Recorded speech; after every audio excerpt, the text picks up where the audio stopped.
Laplace transformation में अगला numerical हम लोग लेते हैं। प्रॉब्लम नोट करना।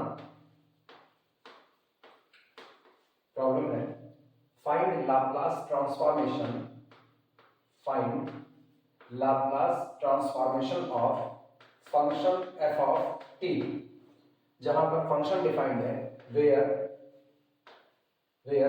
फंक्शन एफ ऑफ टी दिया गया है, फंक्शन की वैल्यू साइन टी होगी, फंक्शन की वैल्यू साइन टी रखी जाएगी जब आपका टी लेस देन पाई लेकिन ग्रेटर देन जीरो होगा, ठीक। और फंक्शन की वैल्यू जीरो होगी जब टी ग्रेटर देन पाई होगा। एक ऐसा फंक्शन जिसकी वैल्यू साइन टी लिखी जाएगी जब आपका टी ये जीरो से पाई के बीच होगा और इसकी वैल्यू जीरो जब टी ग्रेटर देन पाई होगा। नोट करना। चलो सॉल्यूशन करते हैं, इसका देखना कैसे होगा।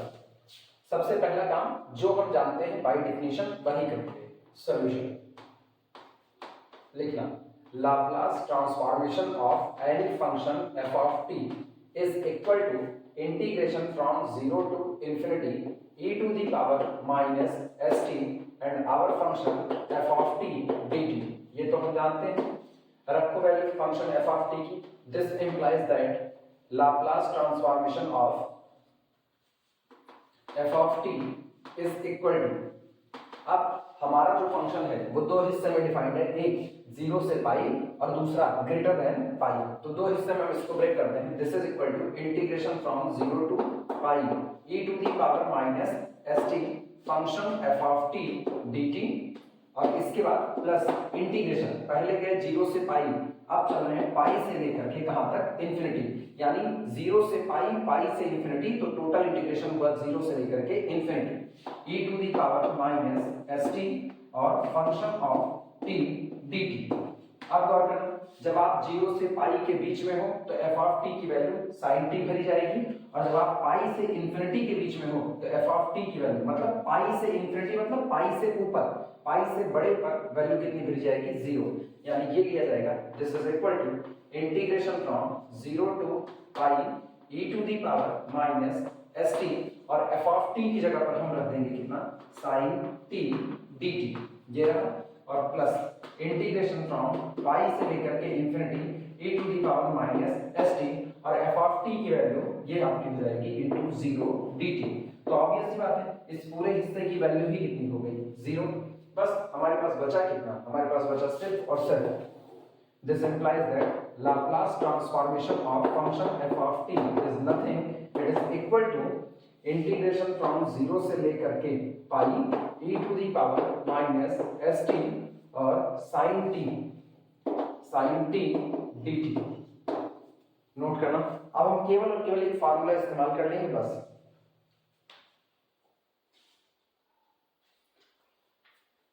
हम इंटर में फार्मूला पढ़ चुके हैं कि integration e to the power, यहां लिख देते हैं using integration e to the power ax sin bx dx। इसका फार्मूला हम लोग पढ़े हुए हैं। इसका फार्मूला होता था e to the power ax, bracket के अंदर में अपने पास होता था a sin bx minus b cos bx, ये रहा, और whole divided by a square plus कितना, b स्क्वायर। इसका इस्तेमाल करने पर Laplace transformation of function f of t is equal to, निकल करके आएगा, इनका हाल देखना। अगर हम इसको देखें तो हमारे पास a की जगह कौन है, माइनस s, और b की जगह पर कौन है, 1 है, क्योंकि साइन कितना लिखा है, साइन bx हमारा वेरिएबल t है, तो साइन 1t, यानी ये हमारे पास बनेगा, जहां a है उसकी जगह माइनस a रखेंगे। कंपैरिजन फिर से कराना जिनको दिक्कत लगेगी, a की जगह कौन है, माइनस s है, तो फार्मूले में a की जगह पर माइनस s रख दो, और जहां b है वहां पर 1 रख देना। तो ये बनेगा अपने पास Laplace transformation of f of t is equal to e to the power minus S t, ये रहा, ठीक। और उसके बाद फिर ब्रैकेट के अंदर में a की जगह पर माइनस s है, तो ये हो गया माइनस s, और कितना, sin t, फिर कितना, b की जगह पर 1 है, तो माइनस cos t, ये रहा, माइनस cos t, और फिर डिवाइडेड बाई ये डिवाइड हुआ है किससे, a square plus b square, a की जगह पर कौन है माइनस s और b की जगह पर 1 है, तो a स्क्वायर माइनस s का स्क्वायर मतलब s स्क्वायर और प्लस 1 स्क्वायर मतलब 1, और लिमिट आपकी हो जाएगी 0 से लेकर के कहां तक, पाई तक, लिमिट फ्रॉम 0 टू पाई। बस अपर लिमिट लोअर लिमिट रख करके सॉल्व कर लो, आंसर आ जाएगा।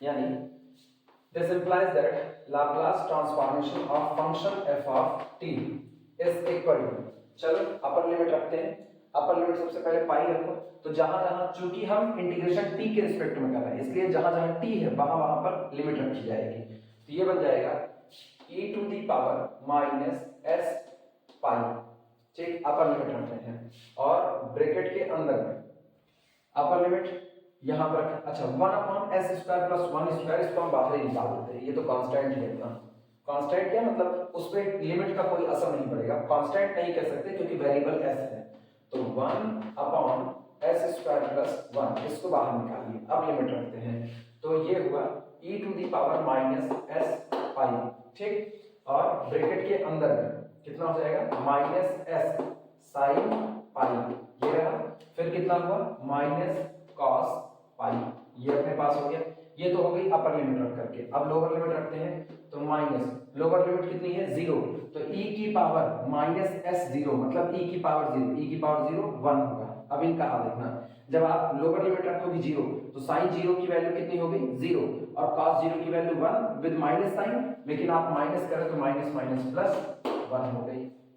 सिंप्लीफाई करो, sin पाई और cos पाई की वैल्यू रख देते हैं, तो ये हमारे पास हो जाएगा दिस इज इक्वल टू, अगर सबको पता हो तो sin पाई की वैल्यू 0 होती है और cos पाई की वैल्यू माइनस 1 होती है, तो ये अपने पास होना this implies that Laplace transformation of function f of t is equal to 1 upon s square plus 1, bracket के अंदर का हाल सुनना, इसकी वैल्यू 0 इसकी वैल्यू माइनस 1, तो माइनस माइनस कितना हो गया प्लस 1, तो ये हो गया अपने पास e to the power minus s pi और प्लस कितना 1, आंसर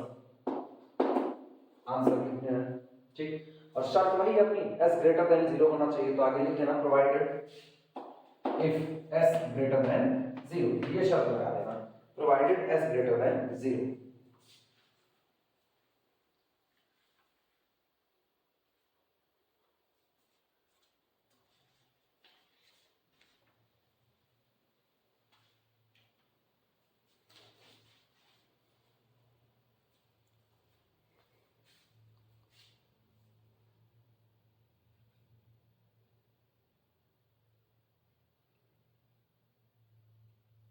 चलो अगला हम कर लेते हैं फिर,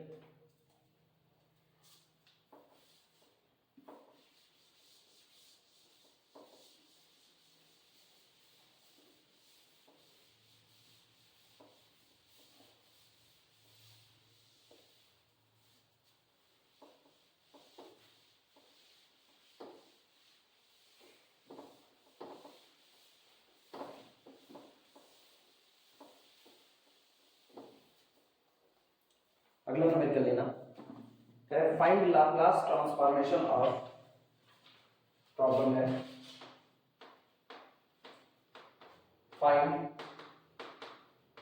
find Laplace transform, find Laplace transform, find Laplace transform of function f of t, जहां पर f ऑफ t डिफाइंड किस तरीके से है वो सुनना, f ऑफ t डिफाइंड है कि इसकी value t upon a adopt की जाएगी जब आपका t लेस देन a होगा और ग्रेटर देन 0 होगा, और इसकी वैल्यू 1 अडॉप्ट की जाएगी जिससे t ग्रेटर देन a होगा, t की वैल्यू 0 से a के बीच में रही तो function t by a adopt होगा, और t की वैल्यू ग्रेटर देन a रही तो फंक्शन की वैल्यू 1 ले ली जाएगी। शुरुआत करते हैं, सॉल्यूशन देखना, सॉल्यूशन वही काम, फिर से डेफिनेशन के आधार पर Laplace transformation of our function, इस बार स्मॉल f ऑफ t है तो our function small f of t, इसका लाप्लास ट्रांसफॉर्मेशन होगा integration from 0 to infinity e to the power minus st of function f of t dt, function दो हिस्से में break कर लो, एक बार 0 से लेकर के a तक और फिर a से लेकर के इंफिनिटी तक। तो ये हो जाएगा this is equal to integration from 0 to a e to the power minus st function f of t dt और फिर plus integration from a to infinity e to the power minus st f of t dt। चलो value रखते हैं। जब आप 0 से a के बीच में हो तो फंक्शन t बाई a है, तो f ऑफ t की जगह पर t बाई a रख देंगे। ये हुआ this implies that Laplace transformation of function f of t is equal to integration from 0 से लेकर के a तक और e to the power minus st into t by a साथ में कौन है dt, ठीक, plus integration from 0 to infinity. अब जब आप 0 टू इंफिनिटी क्या है a to infinity, integration from a to infinity, और जब आप a से इंफिनिटी मतलब a से आगे चल रहे हो तो a से आगे वैल्यू 1 ले ली जाएगी, तो ये बचेगा e to the power minus st और कितना हो गया dt। नोट कर लेना।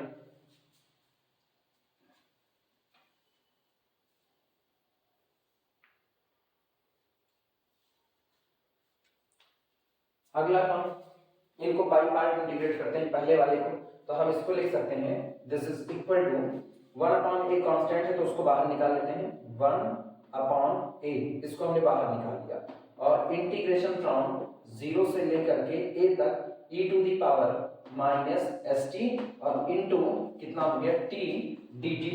ये रहा, इनको सीधे इंटीग्रेट कर देते हैं। हमको पता है इसका इंटीग्रेशन कितना आएगा, इसका इंटीग्रेशन आएगा ब्रैकेट के अंदर में e to the power minus st divided by minus s और लोअर लिमिट है a, अपर लिमिट है इंफिनिटी। चलो इनको सिंप्लीफाई करते हैं। इसको ले लो फर्स्ट फंक्शन और इसे ले लो सेकंड फंक्शन, ठीक। अब फर्स्ट फंक्शन और सेकंड फंक्शन बाई पार्ट लगाते हैं, इंटीग्रेशन बाई पार्ट। ये आएगा this is equal to 1 upon a, आज भी कांस्टेंट बाहर पड़ा हुआ है, ब्रैकेट के हाल में सुनना। पहला फंक्शन दूसरे का इंटीग्रेशन, तो फर्स्ट फंक्शन t दूसरे का इंटीग्रेशन यानी integration e to the power minus st dt।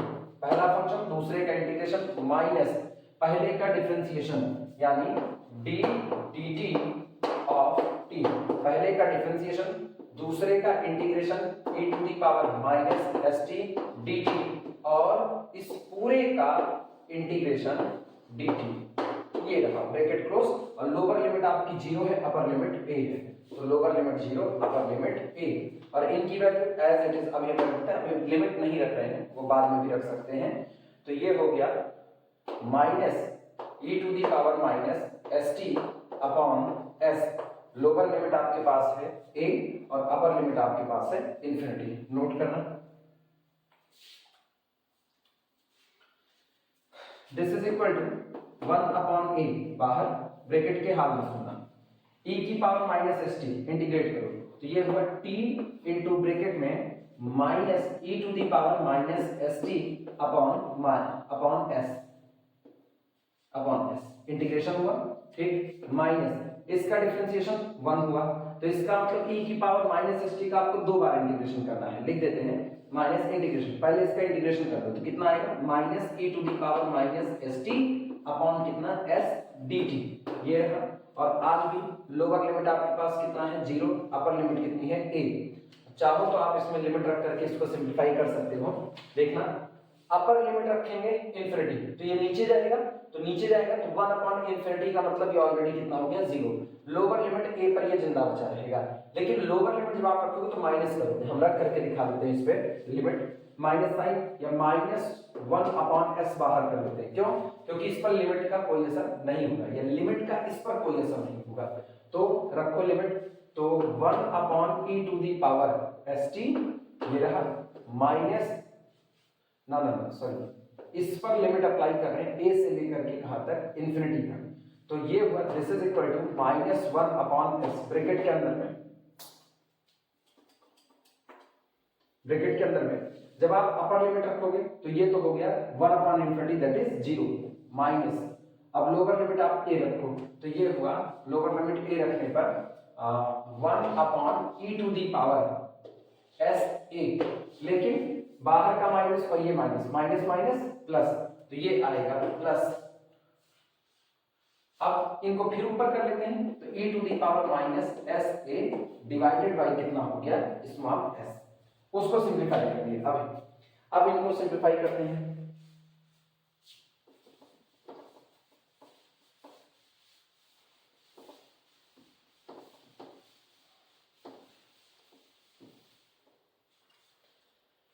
ये अपने पास आएगा this is equal to 1/a, चल अपर लिमिट रखते हैं, सबसे पहले a रखते हैं अपर लिमिट, तो ये कितना हुआ, हाँ जहां जहां t है वहां वहां पर a रखना है, तो यहाँ t है यहाँ t है, जहां पर भी t मौजूद है वहां पर।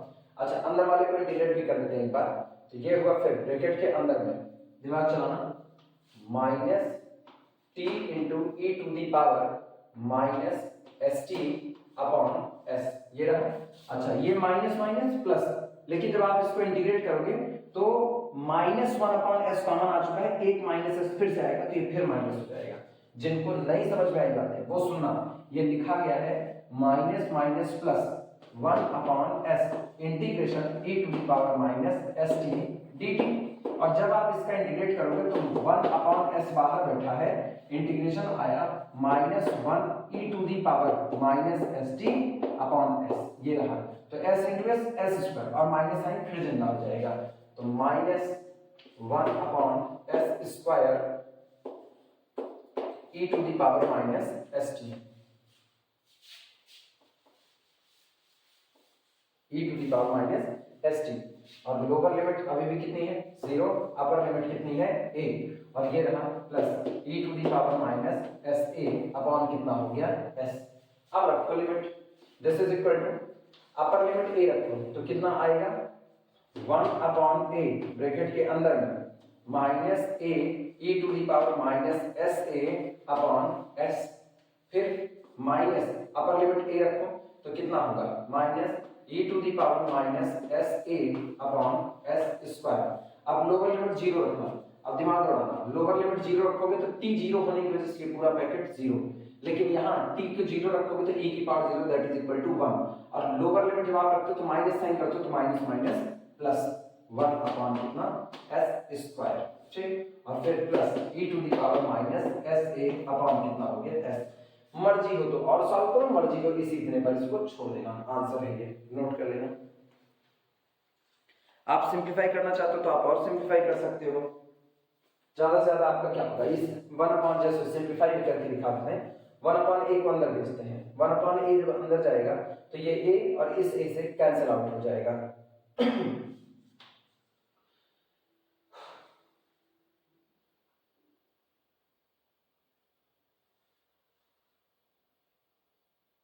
चलो 1/a अंदर लेकर के चलते हैं, this is equal to 1/a अंदर गया, a से a कैंसिल आउट हुआ, तो minus e to the power minus S A upon कितना हो गया s, ये बना अपने पास। 1/a को अंदर लेकर के जाओ तो minus e to the power minus S A upon A S square, ये रहा। 1/a अंदर गया तो plus 1 upon S square A, और इधर बचा हुआ plus e to the power minus S A upon S. शर्त लगा देना, हाँ वो शर्त हम बार बार भूल जा रहे हैं, उसको लगा देना, if s greater than 0, s आपका 0 नहीं होना चाहिए। अब गौर करना, माइनस e की power minus S upon S plus e की power minus S upon S, ये और ये एक दूसरे से कैंसिल आउट हो गए, जो बचा वो आपके पास है, दिस इज इक्वल टू, इस पूरे में से कुछ कॉमन करना चाहो तो इस पूरे में से 1/as स्क्वायर को कॉमन कर लो, देखो ये बचा कितना 1/as कॉमन, ब्रैकेट में जो बचा उसका हाल सुनना, यहां से 1 बचा 1 और minus e to the power कितना माइनस एस ए, ये आपका शॉर्ट में आंसर आया। बस शर्त है इफ यदि s ग्रेटर देन 0, नोट कर लेना। ये हो गया दिए गए फंक्शन का लाप्लास ट्रांसफॉर्मेशन।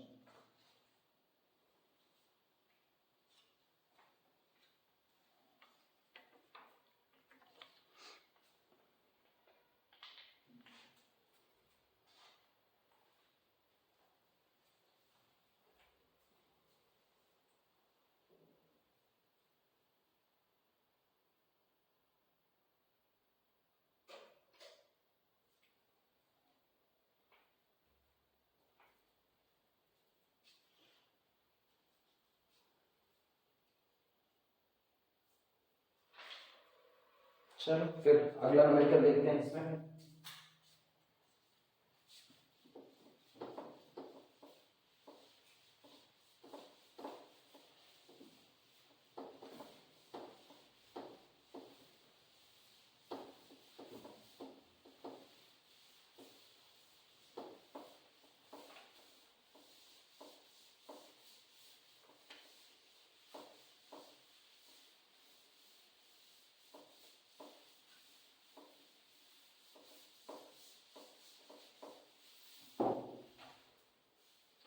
नेक्स्ट प्रॉब्लम लेना। प्रॉब्लम है find Laplace transformation of function F of T. ठीक, वेयर जहां पर फंक्शन डिफाइंड है, where function F of T is equal to, function की वैल्यू 0 रहेगी, फंक्शन की वैल्यू 0 है जब आपका t लेस देन 1 है, ग्रेटर देन 0 है। ठीक, और फंक्शन की वैल्यू 1 है इफ t लेस देन 2 है, ग्रेटर देन 1, मतलब 1 से 2 के बीच में फंक्शन की वैल्यू 1 ली जाएगी और फंक्शन की वैल्यू फिर से 0 हो जाएगी जब t ग्रेटर देन 2 हो जाएगा। फंक्शन ऐसा डिफाइंड है कि जब आप 0 से 1 के बीच में चलते हो तो फंक्शन की वैल्यू 0 बनी रहती है, जब आप 1 से आगे लेकिन 2 से कम पर रहते हो फंक्शन की वैल्यू 1 होती है और 2 से बड़े होने पर फंक्शन की वैल्यू 0 अडॉप्ट की जाएगी। शुरुआत करो, लाप्लास ट्रांसफॉर्मेशन फिर से निकालते हैं, सीधे डिफिनेशन अप्लाई करना। Solution, Laplace transformation of function f of t is equal to integration from 0 to infinity e to the power minus st function f of t dt। अब ब्रेक करो इसको 3 हिस्से में, तो ये बनेगा this is equal to integration from, सबसे पहले 0 से 1 चलेंगे, 0 से 1 e to the power minus st function f of t dt, फिर प्लस इंटीग्रेशन, अब 1 से 2 चलेंगे तो 1 से लेकर के 2 तक e to the power minus st function f of t dt, ये हो गया, और प्लस इंटीग्रेशन अब 2 से इंफिनिटी तक चले जाएंगे, 2 to infinity e to the power minus st function f of t dt। लेकिन 0 से 1 के बीच में फंक्शन की वैल्यू 0 थी, ये पूरा हिस्सा 0।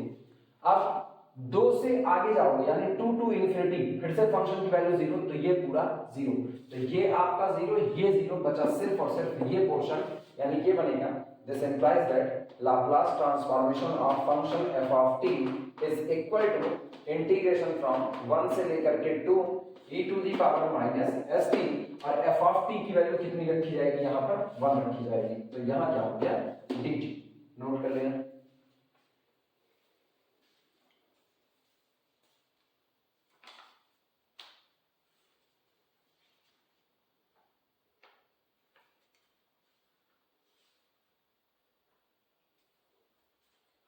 सिंपल, इंटीग्रेट कर दो, काम खत्म इसका। दिस इज इक्वल टू, अगर हम इसको इंटीग्रेट करें तो ये आएगा e to the power minus st upon minus s। Lower limit कितनी है आपके पास, लोअर लिमिट 1 है, अपर लिमिट 2 है, यानी दिस इज इक्वल टू, ये आएगा, हम एक काम करते हैं -1 अपॉन s को बाहर ले लेते हैं, अब अपर लिमिट रखो तो 2 रखेंगे तो e to the power minus 2s, और 1 रखेंगे तो minus e to the power minus s। ये रहा आंसर, ये है लाप्लास ट्रांसफॉर्मेशन दिए गए फंक्शन का।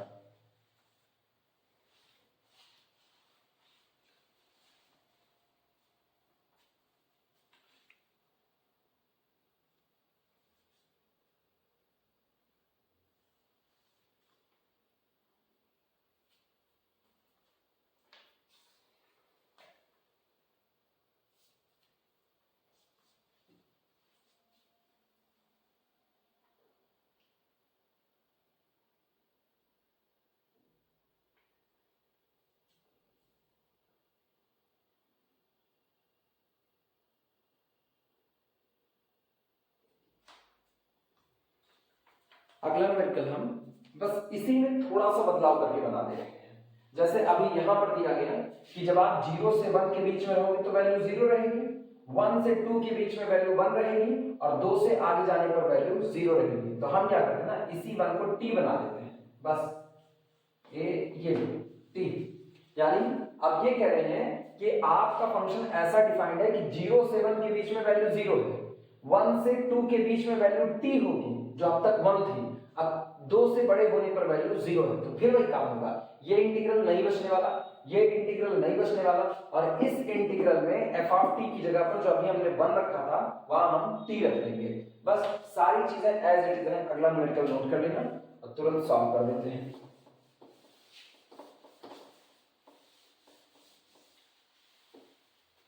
इतने तक तो बिल्कुल एज इट इज लिख देना।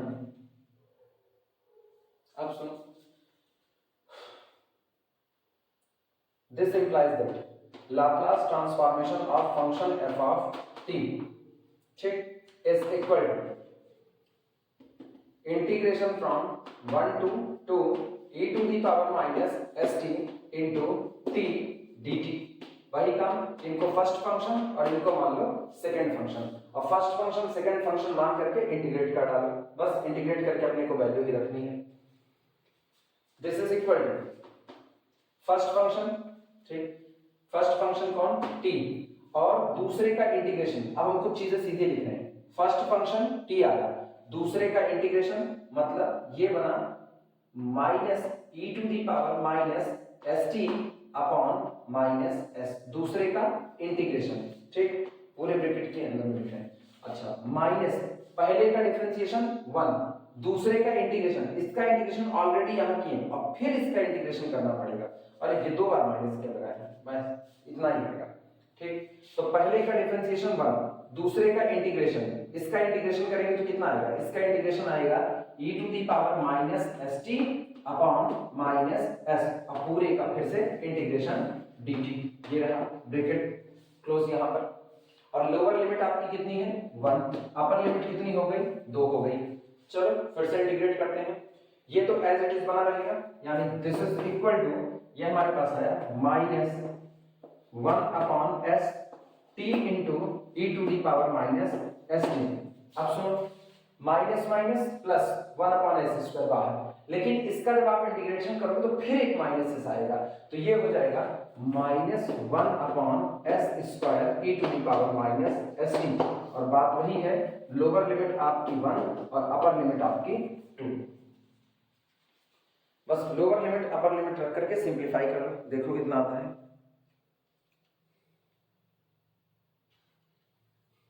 सबसे पहले अपर लिमिट रखते हैं, तो this is equal to upper limit, जहां जहां t है वहां वहां पर 2 रखो, तो ये होगा minus 2 e to the power minus 2s upon s, ये रहा, फिर ये भी माइनस है, तो अपर लिमिट 2 रखने पर minus e to the power minus 2s upon कितना हो गया s स्क्वायर। लेकिन अब ध्यान देना, जब आप लोअर लिमिट रखोगे तो माइनस होगा, लेकिन ये माइनस माइनस दोनों आपकी प्लस लिखे जाएंगे, तो प्लस लोअर लिमिट 1 है तो t की जगह 1, तो e की power minus s upon s, तो e to the power minus s upon कितना हो गया s। अब ये भी प्लस बन चुका है, तो e to the power plus e to the power minus s upon कितना s स्क्वायर। शब्द आगे लगा देना कि इफ यदि s ग्रेटर देन आपका क्या होना चाहिए 0।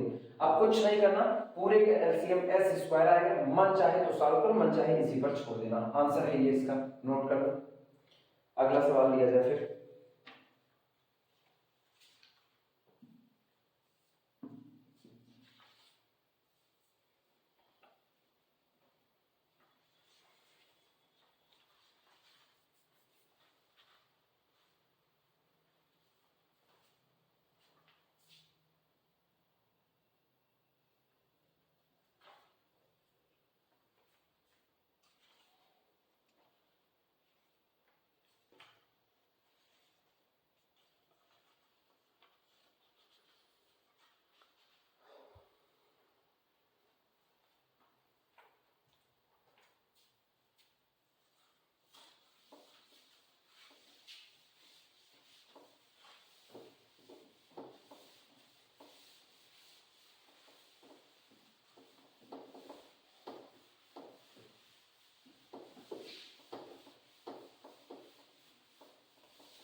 अगला न्यूमेरिकल लिखना। प्रॉब्लम है find the Laplace transformation, find the Laplace transform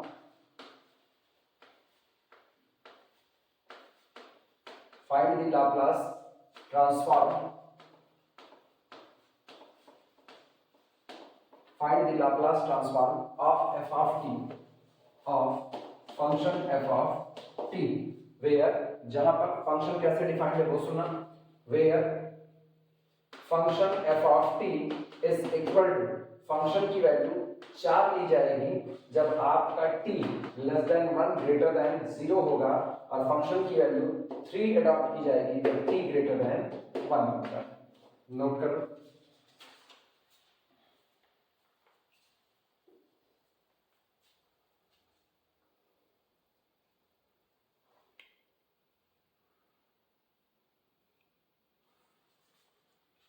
चलो सॉल्व करने की शुरुआत करते हैं। लिखना solution, Laplace transformation of function f of t is equal to integration from 0 to infinity e to the power minus st function f of t dt। लेकिन function को दो हिस्से में ब्रेक करो, पहले 0 से 1 फिर 1 से इंफिनिटी। तो this is equal to integration from 0 to 1 e to the power minus st function f of t dt, और प्लस इंटीग्रेशन अब 1 से लेकर के कहां तक, infinity e to the power minus st और f of t dt। चलो 0 से 1 के बीच में यहाँ 4 रख दिया जाएगा और 1 से आगे यहाँ पर 3 रख दिया जाएगा। ये होगा this implies that Laplace transformation of function f of t is equal to integration from 0 to 1 e to the power minus st into 4 dt plus integration from 1 to infinity e की power minus st into 3 dt। अब चूंकि constant है 4 और 3 तो इनको बाहर निकाल लो, तो ये हुआ this is equal to 4 common आया, इंटीग्रेशन फ्रॉम 0 से लेकर के 1 और e to the power minus st dt। इसी तरीके से प्लस 3 को बाहर निकालो, इंटीग्रेशन फ्रॉम 1 से लेकर के इंफिनिटी और e to the power minus st dt। ये रहा हमारे पास। बस दोनों को इंटीग्रेट कर दो और उठा करके लिमिट रख दो। कितना होगा, दिस इज इक्वल टू 4। चलो देखना कितना आएगा, ये अपने पास आया minus e to the power minus st upon s। Integrate करने पर लोअर लिमिट कितनी है 0, अपर लिमिट कितनी हुई 1 प्लस 3 इनटू, फिर इनको इंटीग्रेशन फिर से minus e to the power minus st upon कितना s, लोअर लिमिट कितना 1, अपर लिमिट कितनी इंफिनिटी। माइनस 1/s को कॉमन कर देते हैं, तो ये हो गया this is equal to minus 4 upon s। Bracket के अंदर का हाथ सुनो, अपर लिमिट अब सुनो माइनस 1 अपॉन s कॉमन आ चुका है, तो अंदर में केवल बचा e की पावर माइनस st। 1 रखो तो e की पावर माइनस s, 0 रखो तो 1, तो यानी ये हुआ e to the power minus s minus 1 पहला ब्रैकेट। चूंकि माइनस को कॉमन कर लिया है इसलिए बीच वाला प्लस नहीं होगा। फिर अगला देखना प्लस, अब एक काम करते हैं माइनस 1/s को कॉमन करते हैं, तो माइनस 1/s को कॉमन किए तो ये भी कितना हो गया, ये हो गया माइनस 3 अपॉन s, ये हो गया। और ब्रैकेट के अंदर का हाल सुनो, ब्रैकेट के अंदर में सबसे पहले upper limit minus 1 upon s common हो चुका है, बचा है e की power minus st, upper limit infinity, तो ये रहेगा 1 अपॉन e की इंफिनिटी, 1 अपॉन e की इंफिनिटी दैट इज 0, खत्म हो गया। लोअर लिमिट 1 रखना, तो माइनस के साथ e की पावर माइनस s, तो minus e to the power minus s। बस काम खत्म, सिंप्लीफाई कर लो, आंसर आ चुका है। माइनस 1/s को कॉमन करते हैं, माइनस 1 अपॉन s, फिर एक बार फिर भूल गए यहां लिख देना जहां पर s ग्रेटर देन आपका 0 है, ठीक। माइनस 1/s को कॉमन किया, ब्रैकेट के अंदर का हाल सुनो क्या है, जब माइनस 1/s कॉमन किया तो ये है 4e to the power minus s और माइनस कितना हो गया 4। आपने माइनस 1/s को कॉमन किया तो ये प्लस 3 है, तो ये हो गया minus 3e to the power minus s, और यहां पर लिख देना s ग्रेटर देन 0। अब दिमाग लगाओ, 4e⁻s माइनस 3e⁻s यानी कि e⁻−s−4, तो ये आया -1/s और ब्रैकेट के अंदर e⁻−s−4 ये रहा। और शर्त लगा देना कि s ग्रेटर देन कितना है 0। आंसर नोट कर लो।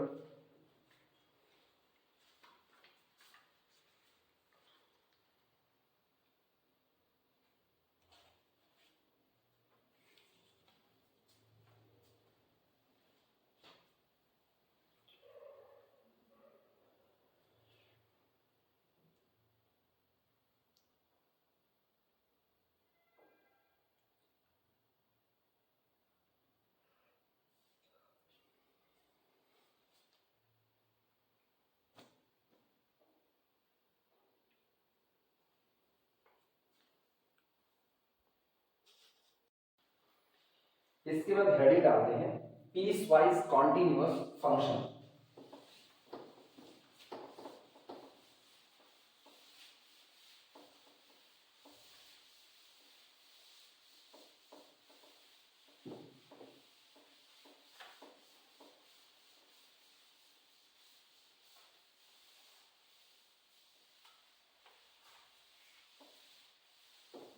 हेडिंग है पीस वाइज कॉन्टिन्यूअस फंक्शन।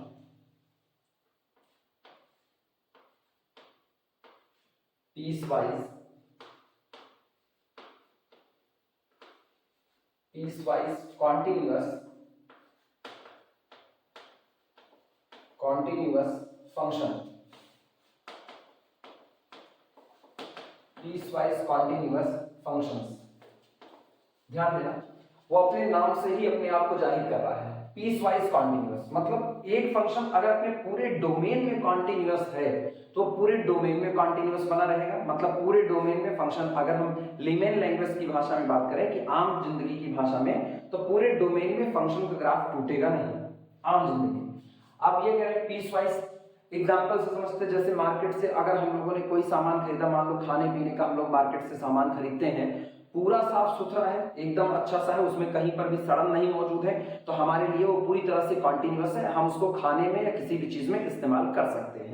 लेकिन मान लो आपने मार्केट से सामान खरीदा और नॉर्मली हम लोग अमरूद या सेब वगैरह खरीद करके मार्केट से लाते हैं, तो बीच बीच में कभी कभी उसमें क्या होता है कि थोड़ी कहीं हल्की सी छोटी सी जगह पर सड़न निकल जाती है, एक या दो जगह पर सड़न निकल जाती है। तो हम ऐसा नहीं करते कि हम पूरे के पूरे सेब को या पूरे के पूरे अमरूद को उठा करके फेंक देते हैं, हम चाकू से उतना हिस्सा काट करके निकाल देते हैं और उसके बाद बाकी का हम यूज कर लेते हैं। ये आपकी पीस वाइज कंटिन्यूटी होती है। तो अगर आपका फंक्शन अपने डोमेन में कुछ फाइनाइट पॉइंट पर डिसकंटिन्यूअस हो गया है, तो आप वो डिसकंटिन्यूटी वाले पॉइंट को छोड़ दो और बाकी आप अपने फंक्शन का सही सलामत इस्तेमाल कर सकते हो, तो आपका function piecewise continuous function कहलाता है।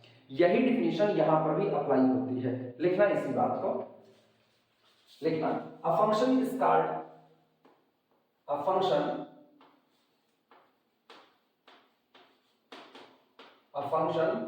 इज कॉल्ड, एक फंक्शन कहलाता है या कहा जाता है, a function is called piecewise continuous, piecewise continuous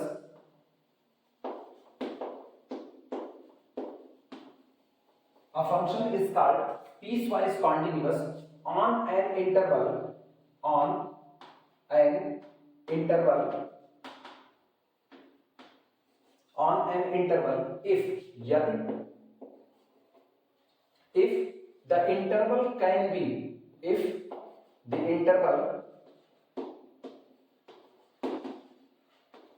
if the interval can be,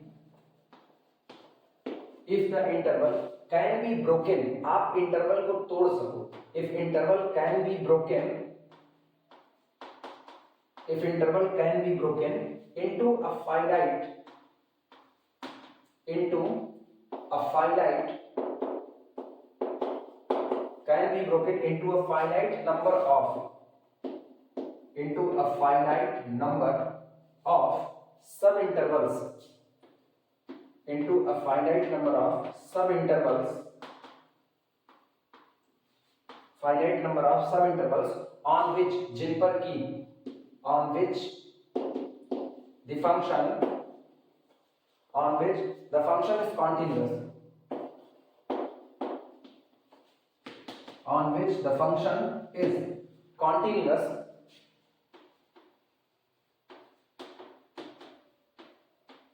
on which the function is continuous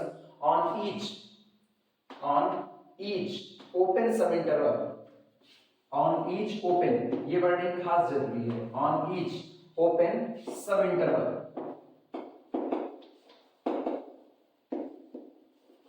on each open subinterval and has, और रखता है, and has a finite limit, and has a finite, घबराना हम अभी समझा रहे हैं इसको, and has a finite, and has a finite limit, और हमारा फंक्शन फाइनाइट लिमिट रखता है at the end point, at the end point, at the end point of each subinterval, at the end points कर देना, end point of each subinterval, each subinterval, note करो, ये note करो, हम समझा रहे हैं कि आखिर इसका मतलब क्या है, और फिर हम इसको एकदम लीमेन लैंग्वेज में भी लिखा देंगे अभी।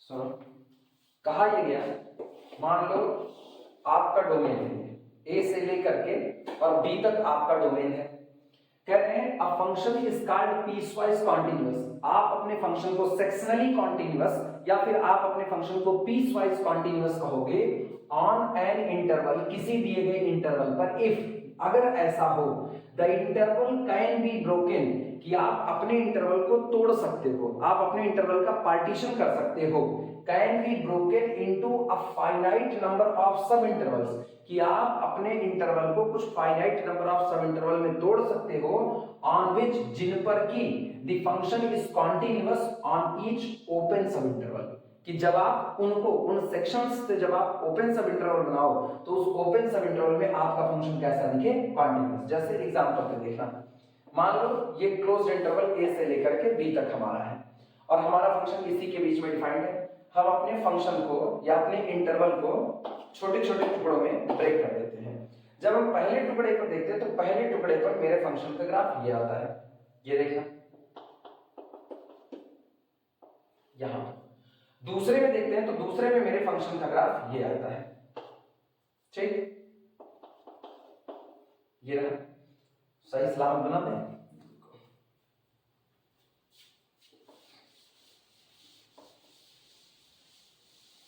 देखना,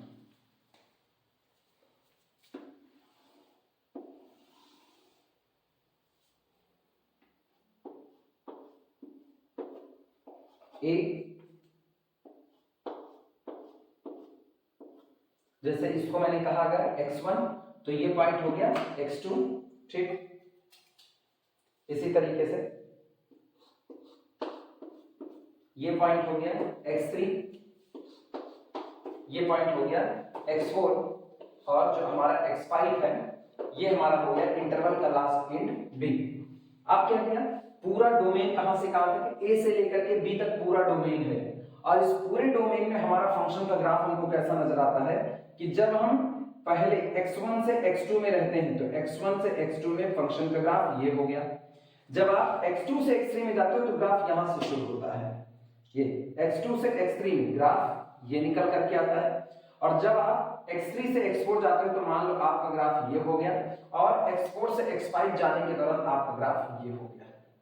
अब गौर करो, अगर हम पूरे डोमेन में देखें तो मेरे फंक्शन का ग्राफ टूटा हुआ है, पूरे डोमेन की अगर हम बात करें तो मेरे फंक्शन का ग्राफ x2 पर ब्रेक हो गया, ये मेरे फंक्शन का ग्राफ x3 पर ब्रेक हुआ, फंक्शन का ग्राफ x4 पर ब्रेक हो गया, यानी पूरे डोमेन में मेरा फंक्शन कैसा है, कॉन्टिन्यूअस।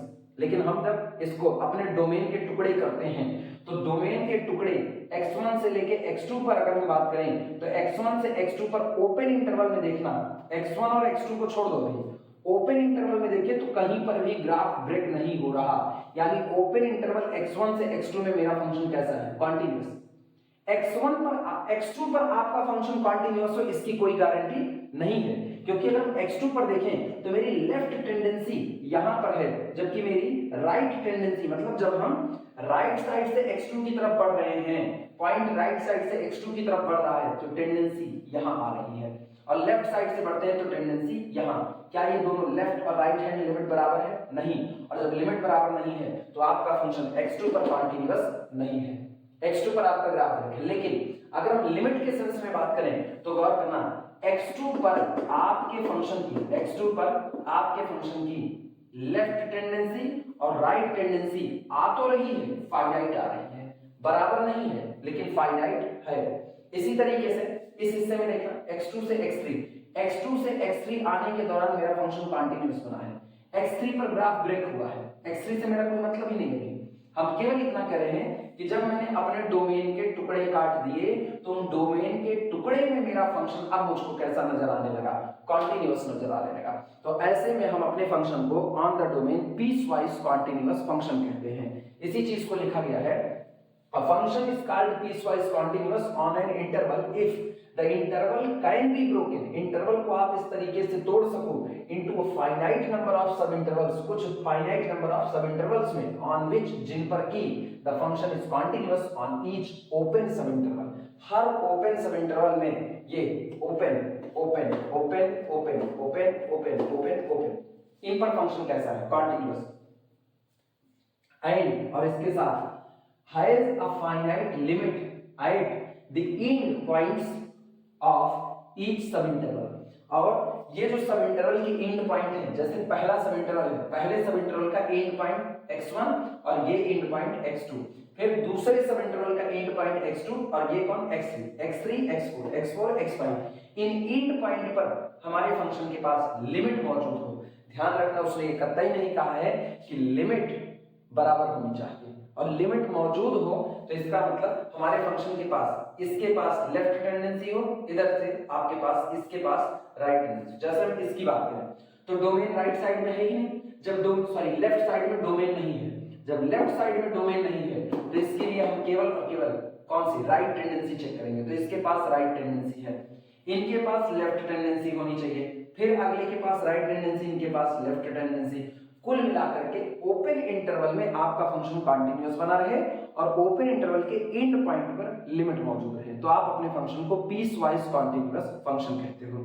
आम भाषा में हम इसको सीधे से कहेंगे, अगर मेरे डोमेन पे फंक्शन कुछ फाइनाइट पॉइंट पर टूटा हुआ है तो मेरा फंक्शन पीस वाइज कंटीन्यूअस है, क्योंकि कुछ फाइनाइट पॉइंट पर ही टूटा है, बाकी सब पर वो जुड़ा हुआ नजर आ रहा है। लिखना है इस बात को। अभी हम इसको मैथमेटिकल डिफिनेशन दिखाते हैं। ग्राफ तो अभी हम बाद में बना लेंगे, ग्राफ ऐसे पढ़ा रहने देते हैं।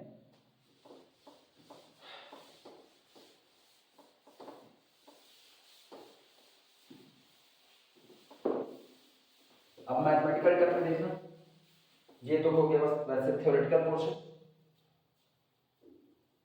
लिखना, that is a function f of t is called, that is a function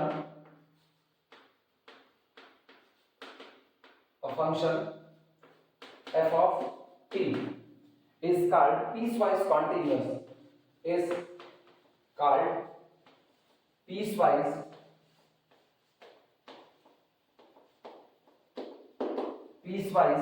continuous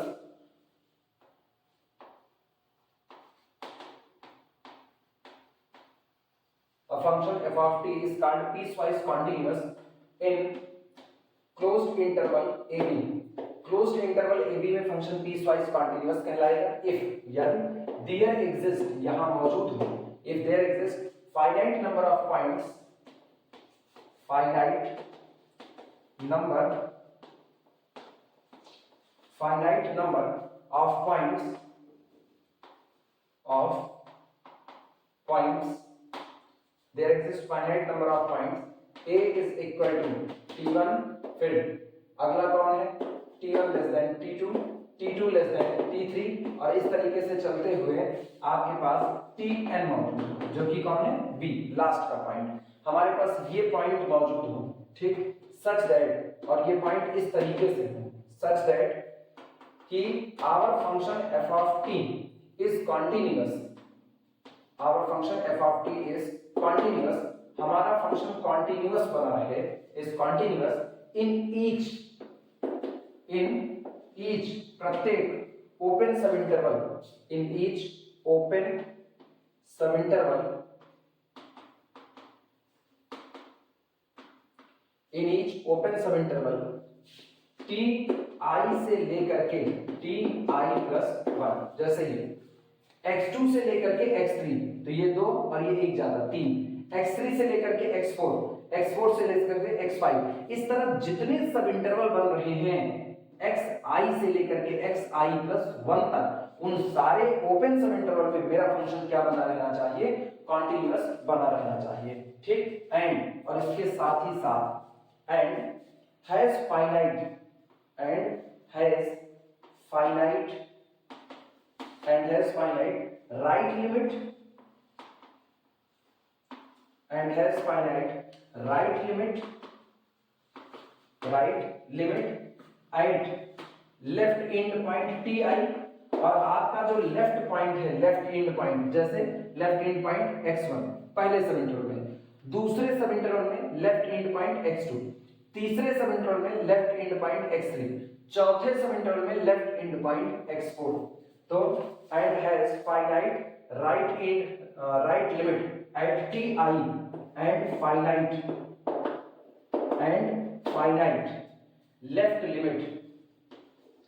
finite left limit, ठीक, at T I plus one, और वो टी आई प्लस वन पर लेफ्ट लिमिट रखे, ठीक। अब ये याद रखना, उसने सिर्फ इतना कहा कि आपके इंटरवल के जो किनारे हैं उसमें से एक किनारा लेफ्ट हैंड लिमिट रखे, कौन सा, ये वाला किनारा राइट हैंड लिमिट रखे, और ये वाला किनारा लेफ्ट हैंड लिमिट रखे। दिमाग दौड़ाना, टेंडेंसी कैसे देख रहे हैं, x2 पर देखेंगे तो राइट टेंडेंसी देखेंगे, बस लेफ्ट नहीं देखने वाले, x3 पर देखेंगे तो x3 पर लेफ्ट टेंडेंसी, और मैं कतई ये नहीं लिखा गया कि ये दोनों टेंडेंसी बराबर होनी चाहिए, तो ये दोनों टेंडेंसी बराबर हो भी सकती है और नहीं भी हो सकती। आपका जो एक कॉन्टिन्यूअस फंक्शन होता है, अगर आपका function through out domain continuous है तो तय मान के चलो वो पीस वाइज कॉन्टिन्यूअस होगा, लेकिन अगर आपका फंक्शन पीस वाइज कॉन्टिन्यूअस है तो वो आपका थ्रू आउट डोमेन कॉन्टिन्यूअस हो, इसकी कोई गारंटी नहीं हो सकती है। जैसे आप एक अच्छा खासा सेब का टुकड़ा लेकर के आओ, एक पूरा अच्छा सेब लेकर के आओ जिसमें कोई सड़न मौजूद नहीं, आप उसके जितने टुकड़े काटोगे उसमें सड़न नहीं आएगी, वो आपका पूरी तरह कॉन्टिन्यूअस रहेगा। लेकिन आप सेब के टुकड़े लेकर के आओ तो वो टुकड़े जब आपस में उनको आप जोड़ोगे तो वो टुकड़े के अंदर में सड़न ना आए, ऐसी कोई गारंटी नहीं है। तो इसीलिए कहा जाता है every continuous function must be piecewise continuous but converse need not be true, यानी जो piecewise continuous है वो continuous हो भी सकता है और नहीं भी हो सकता है, ठीक। तो यहाँ पर सिर्फ इतनी बात कही गई है कि इन किनारों पर लिमिट एग्जिस्ट करे, वो आपस में बराबर हो, इसकी कोई गारंटी नहीं है, ठीक। मोटी मोटी लैंग्वेज में सिर्फ इतना समझना, डोमेन के टुकड़े करने पर अगर उन टुकड़ों में फंक्शन कॉन्टिन्यूअस मिलता है तो फंक्शन पीस वाइज कॉन्टिन्यूअस बन जाता है। नोट कर लो।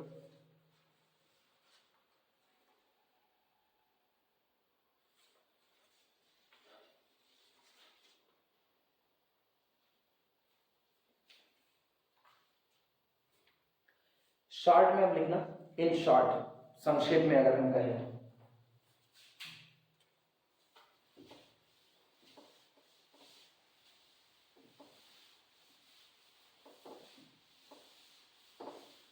और ये ग्राफ बना देना,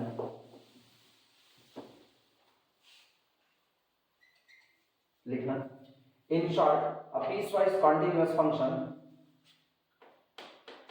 in short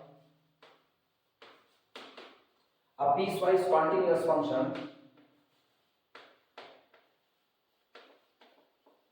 a piecewise continuous function, a piecewise continuous function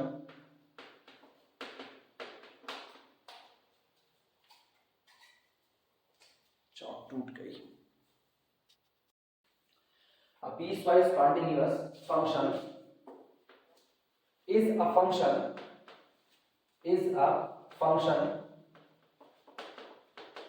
a piecewise continuous function is a function that is continuous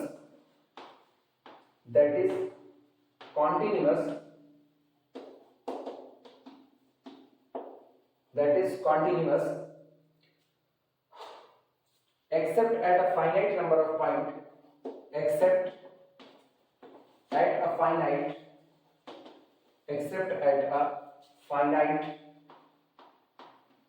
of points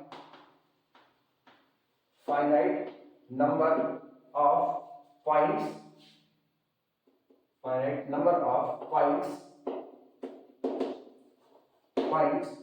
in its domain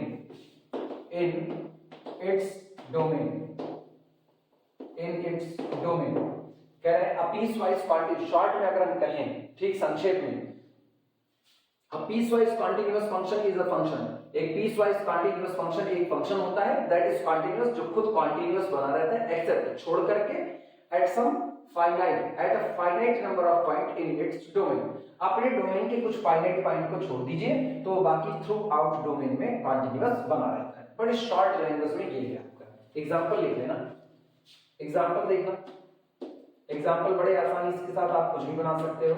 जैसे पहला एग्जांपल है f of x is equal to, हम खुद ही define कर रहे हैं कि f of x आपका -1 होगा जब x की वैल्यू लेस देन 0 होगी, इसकी वैल्यू 1 होगी जब x इज इक्वल टू 1 होगा, और इसकी वैल्यू फिर से 1 का -1, इसकी 0 कर दो, 0 और 1 होगी जब x ग्रेटर देन 1 हो जाएगा।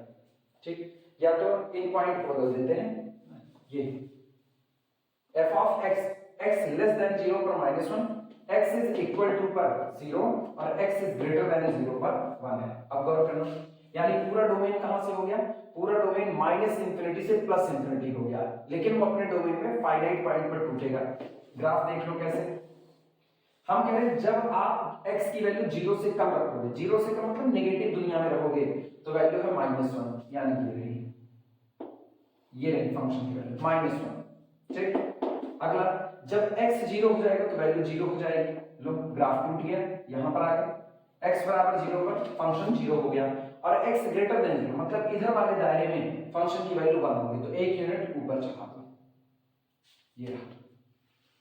अब ये फंक्शन अपने डोमेन -इंफिनिटी से +इंफिनिटी में टूटा हुआ है, लेकिन अगर हम डोमेन के टुकड़े कर दें तो ये टुकड़ों में, जैसे ये टुकड़ा मैंने कर दिया ओपन इंटरवल 0 से लेकर के ओपन इंफिनिटी, सॉरी -इंफिनिटी से 0 ओपन, और ओपन 0 से लेकर के +इंफिनिटी, तो इस सब इंटरवल में ये आपका फंक्शन कैसा बना हुआ है, कॉन्टिन्यूअस।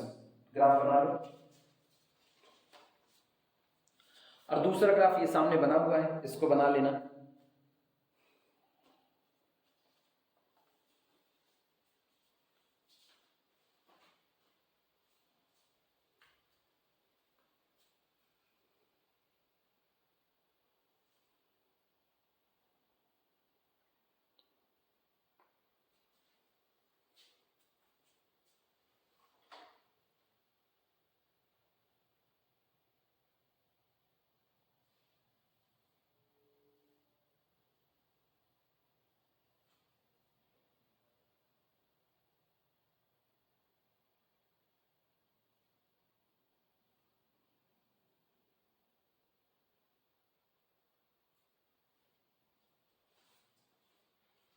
अगली हेडिंग डालना, फंक्शन ऑफ एक्सपोनेंशियल ऑर्डर। अगली हेडिंग है function of exponential order.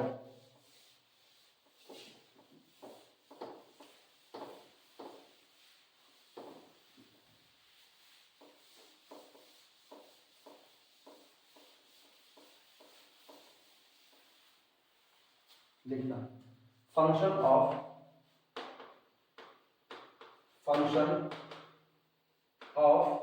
exponential order,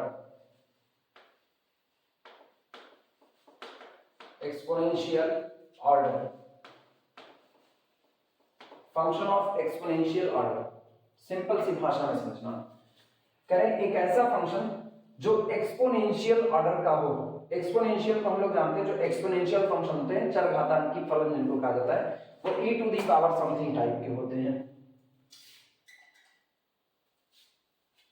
जैसे e to the power x को अगर हम कहें तो e to the power x हमारा कैसा होता है, एक्सपोनेंशियल फंक्शन होता है e की पावर x। अगर हम e की पावर t स्क्वायर को कहें एक्सपोनेंशियल है, e की पावर 2t को कहें एक्सपोनेंशियल फंक्शन है। ठीक, अब हमसे कहा जा रहा है कि आप उस फंक्शन को बारे में बात कीजिए जो फंक्शन एक्सपोनेंशियल ऑर्डर का कहा जाता है। इसका मतलब समझो, आम जिंदगी की भाषा में बोले तो जो फंक्शन बहुत तेजी के साथ ग्रोथ नहीं करता है, जो फंक्शन हल्के हल्के ग्रोथ करता है, उसको आपके तो फंक्शन ऑफ एक्सपोनेंशियल ऑर्डर, और जो फंक्शन बहुत तेजी के साथ ग्रोथ करता है वो आपका एक्सपोनेंशियल ऑर्डर का नहीं होता है। अब मैथमेटिकल टर्म बोल रहे हैं, अगर आपका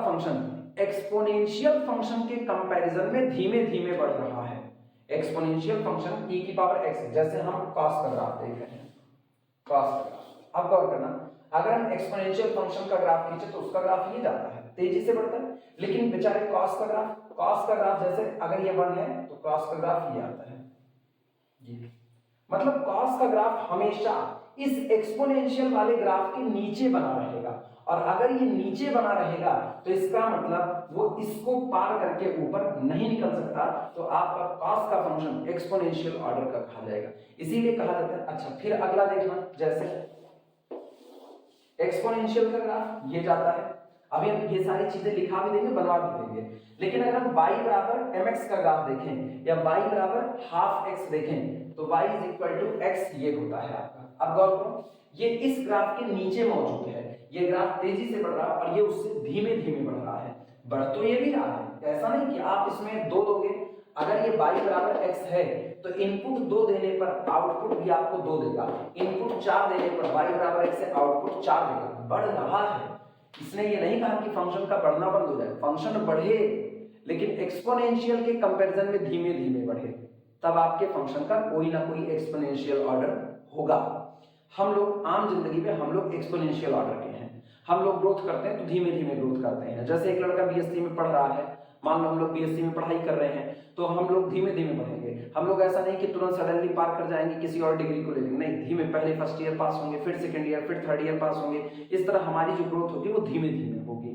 ठीक, और दूसरी भाषा क्या है, अंबानी, जैसे अंबानी हो गए, अडानी हो गए, ये लोग शेयर मार्केट में पैसा लगाते हैं तो शेयर मार्केट में इनका पैसा बड़े तेजी के साथ ग्रोथ करता है। हम अगर अपना कंपैरिजन इनसे करें तो हम इनसे नीचे नीचे रहते हैं। अंबानी मतलब बहुत बहुत अमीर आदमी हो गए, और अपने लोग कैसे हो गए, अपने लोग नॉर्मल, मतलब 10 रुपए का बिस्किट खरीदने के लिए अपने लोग हो सकता है एक बात सोच लें, वो नहीं सोचेंगे, ये शायद वो 10 रुपए का बिस्किट खरीदने ही क्यों जाएंगे। तो हाल ये है कि वो हमसे ऊपर ऊपर चल रहे हैं और हम उनके नीचे नीचे चल रहे हैं, तो इस तरीके से हमारा जो ग्राफ है वो इनके कंपैरिजन में धीमे धीमे ग्रोथ कर रहा है, तो हम बहुत तेजी से बढ़ते हुए नहीं कह जाएंगे, तो हम एक्सपोनेंशियल ऑर्डर के कहे जाएंगे, और वो उनका बड़ी तेजी के साथ ग्राफ बढ़ रहा है, उनको आप बांध नहीं पा रहे हो तो वो आपके एक्सपोनेंशियल ऑर्डर के फंक्शन नहीं होंगे। लेकिन अपने से बड़े के साथ कंपैरिजन करेंगे तो वो भी एक्सपोनेंशियल ऑर्डर के हो जाएंगे। तो कहा जाता है, सिंपल सी डेफिनेशन है, a function is known as exponential of exponential order if it is not, एक लैंग्वेज इसके हम भूल रहे हैं, सो फास्टर इंक्रीजेस, ऐसे कुछ करके इसकी लैंग्वेज होती है, अभी याद आती है तो हम उसको लिखा लेते हैं। बहरहाल यही मतलब है कि आपके फंक्शन का जो ग्राफ होगा वो एक्सपोनेंशियल से ज्यादा तेजी से नहीं बढ़ेगा। ठीक, लिखना इसी बात को।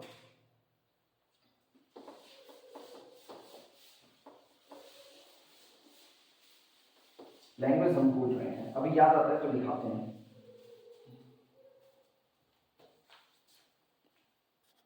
पहले मैथमेटिकल टर्म लिखते हैं, फिर आम लेमन लैंग्वेज आम भाषा में लिख देते हैं।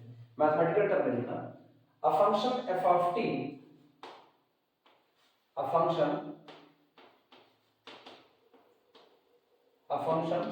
f of t is said to be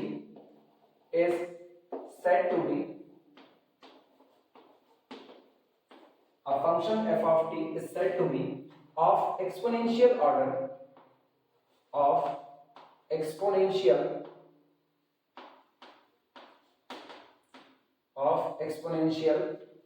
order.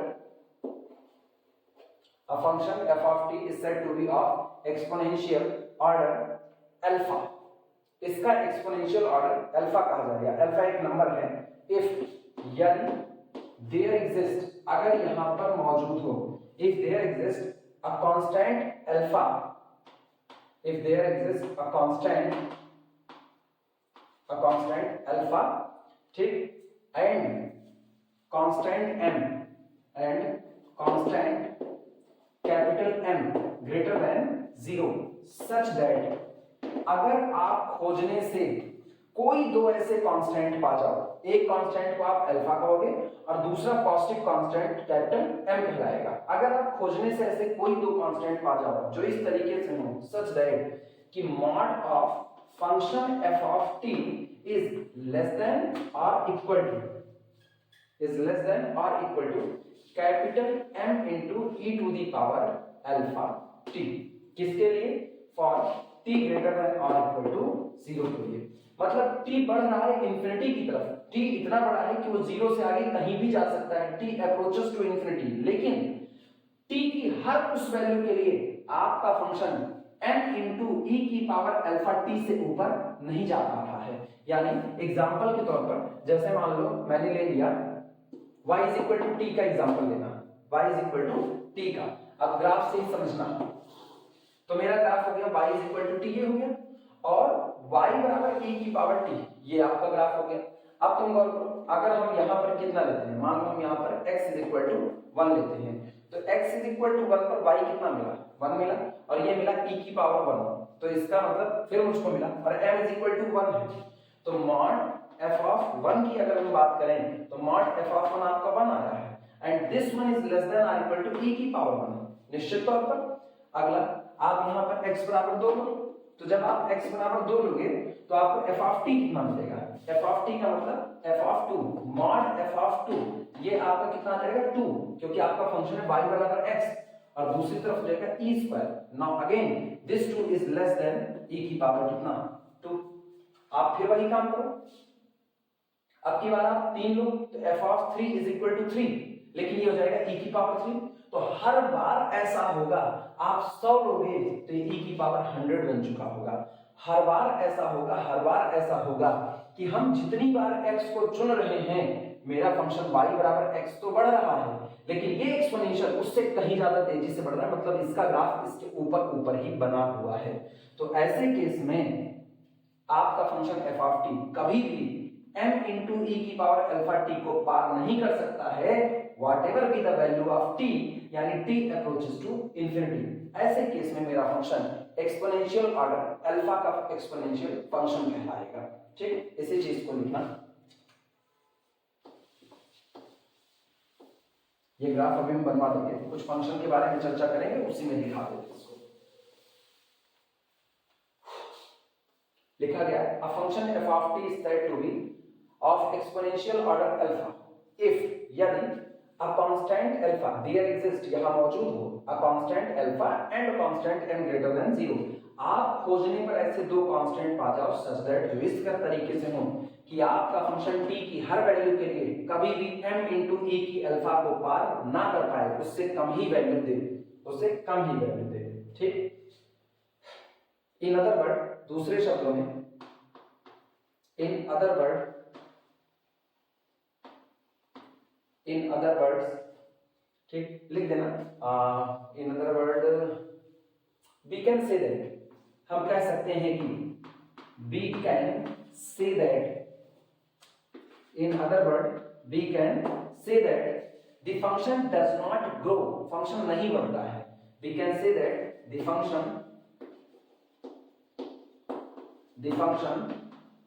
does not grow, function नहीं बढ़ता है, does not grow too fast, बहुत तेजी के साथ, too fast मतलब फंक्शन बढ़ेगा तो धीमे धीमे, लेकिन बहुत तेजी के साथ नहीं बढ़ेगा। In other word we can say the function does not grow too fast, हमारा फंक्शन बहुत तेजी के साथ नहीं बढ़ता है।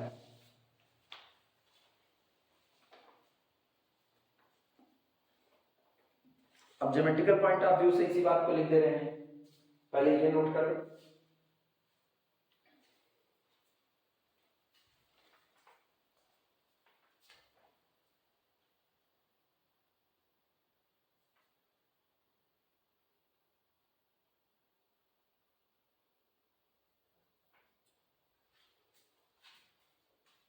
लिखना geometrically this condition implied that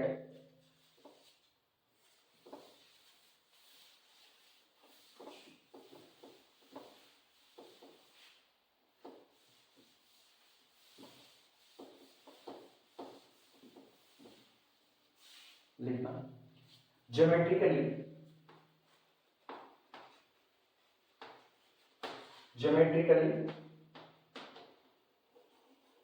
this condition implied that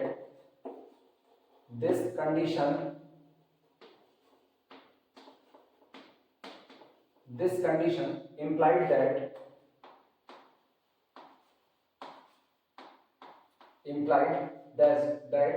ये कंडीशन इस बात का इशारा करती है that the graph of function f of t the graph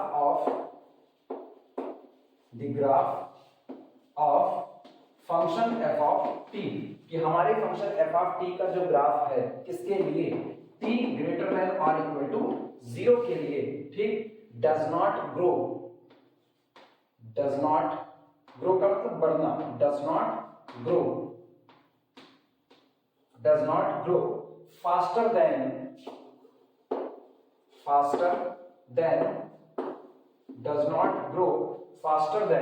the graph of the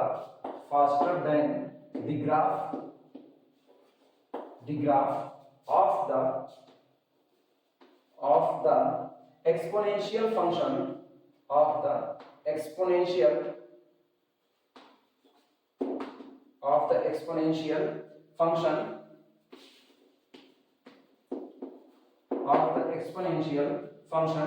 g of t is equal to capital M into e to the power alpha t जहां पर alpha greater than 0। कुल मिलाकर के geometrically ये condition ये implies करती है कि हमारे फंक्शन का graph capital M into e की पावर अल्फा t मतलब इस एक्सपोनेंशियल फंक्शन के ग्राफ से तेजी से नहीं बढ़ सकता, वो बढ़ेगा तो लेकिन इससे धीमे ही बढ़ेगा। यानी आप ज्योमेट्रिकली इसका ग्राफ ऊपर पाओगे और अपने फंक्शन का ग्राफ नीचे पाओगे। ठीक, नोट कर लेना, तुरंत फिगर बनाते हैं इसमें। लिखना फॉर एग्जांपल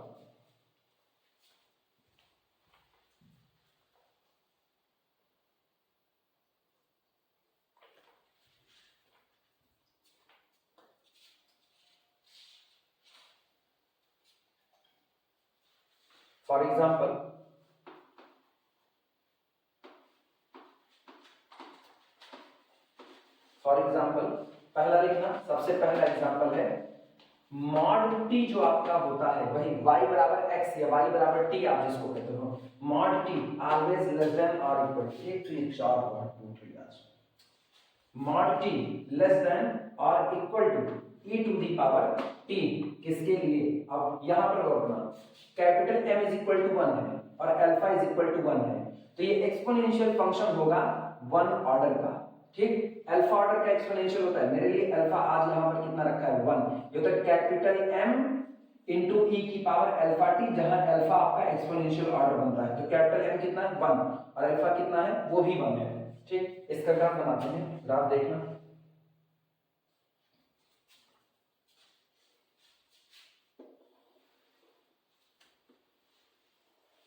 सबसे पहले graph e to the power t का देखना, ये ग्राफ है e to the power t का जो कि ब्लू कलर में बना हुआ है, और दूसरा ग्राफ हम बना रहे हैं y is equal to t का। तो y is equal to t का जो ग्राफ है वो आपका ये होता है 45 डिग्री पर एक लाइन खींच दो, y is equal to t, ये आपका है t। और अब गौर करो e की पावर t का ग्राफ ऊपर है और y is equal to t का ग्राफ नीचे है, तो इसका मतलब ये जितने तेजी से बढ़ेगा आपका फंक्शन उतने तेजी से नहीं बढ़ सकता, आपका फंक्शन उससे कम तेजी से बढ़ेगा। इसीलिए आपका फंक्शन 1 ऑर्डर का एक्सपोनेंशियल है। अगर मेरा फंक्शन e की पावर t को क्रॉस करता लेकिन e की पावर 2t को क्रॉस ना करता तो उसका एक्सपोनेंशियल ऑर्डर e2 होता, अल्फा इज इक्वल टू 2 होता। फिर अगला लिखना सेकंड एग्जांपल, एग्जांपल नंबर 2 सुनो। एग्जांपल नंबर 2 है mod e to the power minus t, mod e to the power minus t less than और इक्वल टू e की power t किसके लिए। फिर alpha is equal to 1। Graph बना रहे, graph देखना फिर से, ये याद रखना सारी चर्चा है t greater than or equal to 0 के लिए। पहले ग्राफ खींचो e to the power minus t का, तो e to the power minus t का जो ग्राफ है लिखना मत अभी, e की पावर माइनस टी का ग्राफ ये आता है ये। लेकिन याद रखना सारी चर्चा है t greater than or equal to 0 के लिए, मतलब चर्चा यहां होगी, इस ग्राफ की कोई चर्चा नहीं होगी, इसको हम कट कर दे रहे हैं, ये ग्राफ हमारे यूज में नहीं है। ठीक, ये तो हो गया e की पावर माइनस टी का ग्राफ, ये e to the power minus t. और गौर करना अगला है e की पावर t, e की पावर t का ग्राफ ये होता है,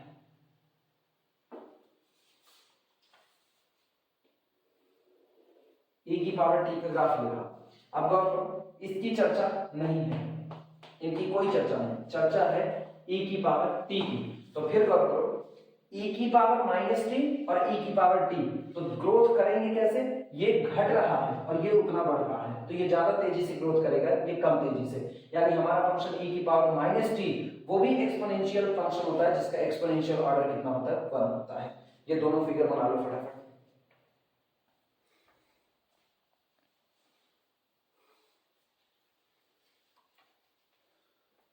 इसी तरीके से हम कॉस का भी बना सकते हैं। ठीक, तीसरा लिखे ना,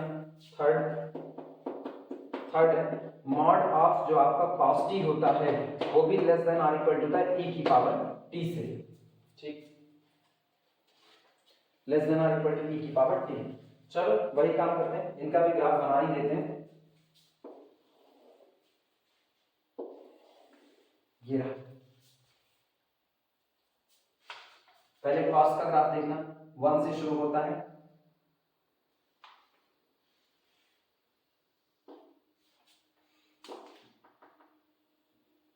ये cos का, और e की पावर t का ग्राफ देखें तो वो चलता यहां से है।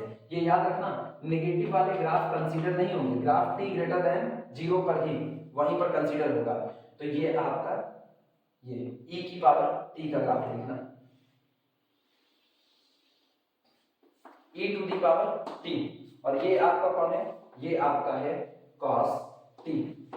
फिर वही बात है, उसका ग्राफ ऊपर ऊपर और इसका ग्राफ नीचे, यानी ये तीन के तीनों कैसे हैं, एक्सपोनेंशियल फंक्शन है और तीनों का ही एक्सपोनेंशियल ऑर्डर कितना है, 1 है। लिखे ना, लिखना all are functions of exponential order 1, all are यहां लिख दे रहे हैं, ऑल आर एक्सपोनेंशियल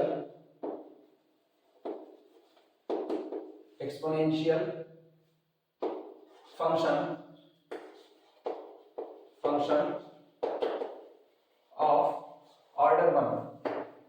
ऑर्डर 1, ये तीनों ही एक्सपोनेंशियल फंक्शन है और तीनों का ही एक्सपोनेंशियल ऑर्डर कितना है, 1 है। नोट कर लो।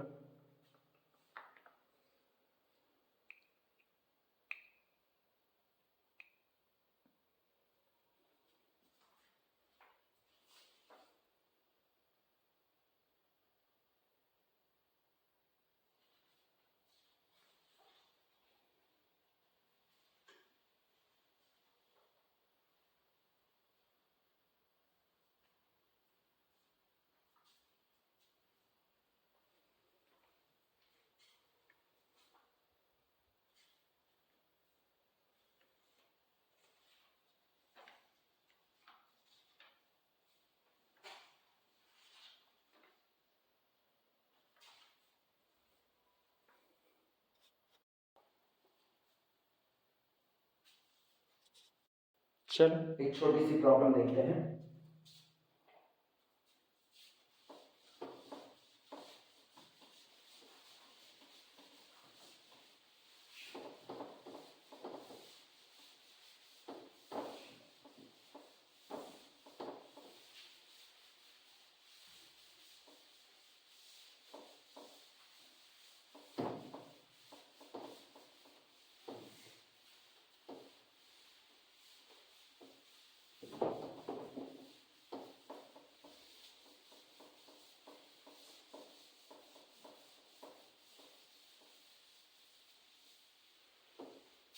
प्रॉब्लम लिखना, show that f of t is equal to t square।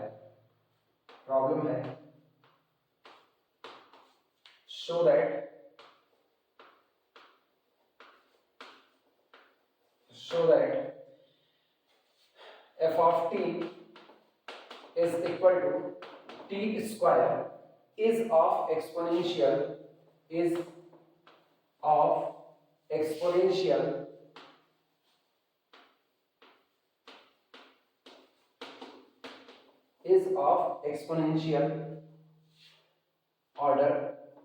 exponential order 3।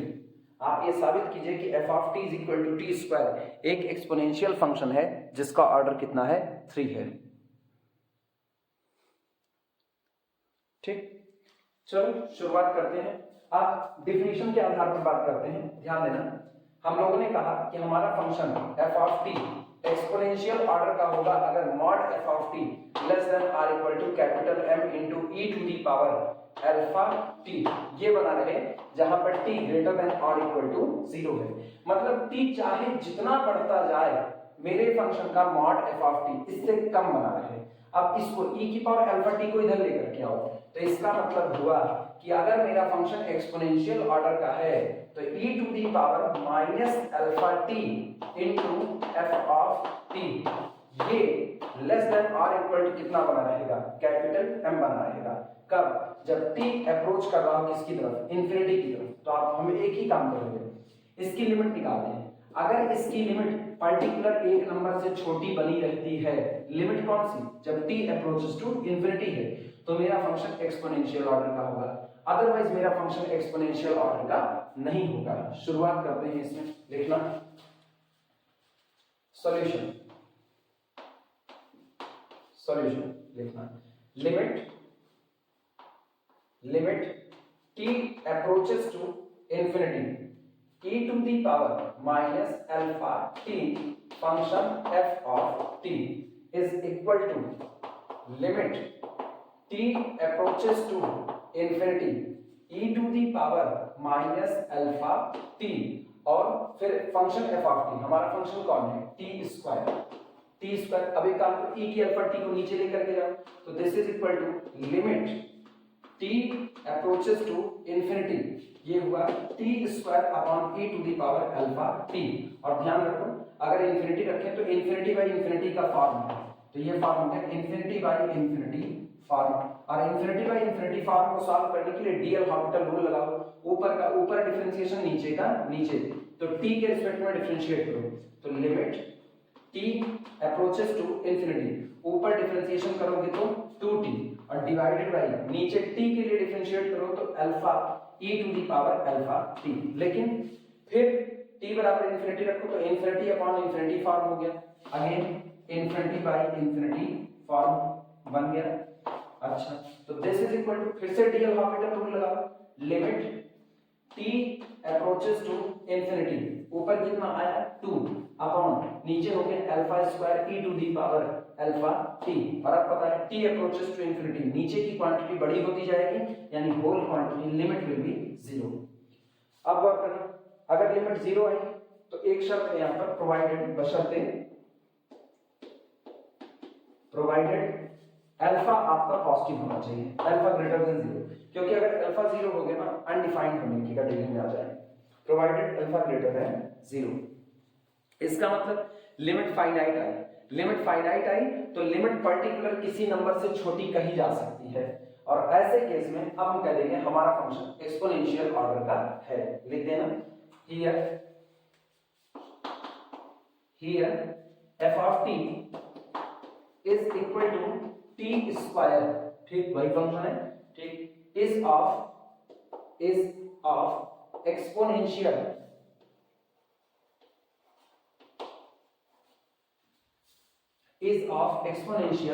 order।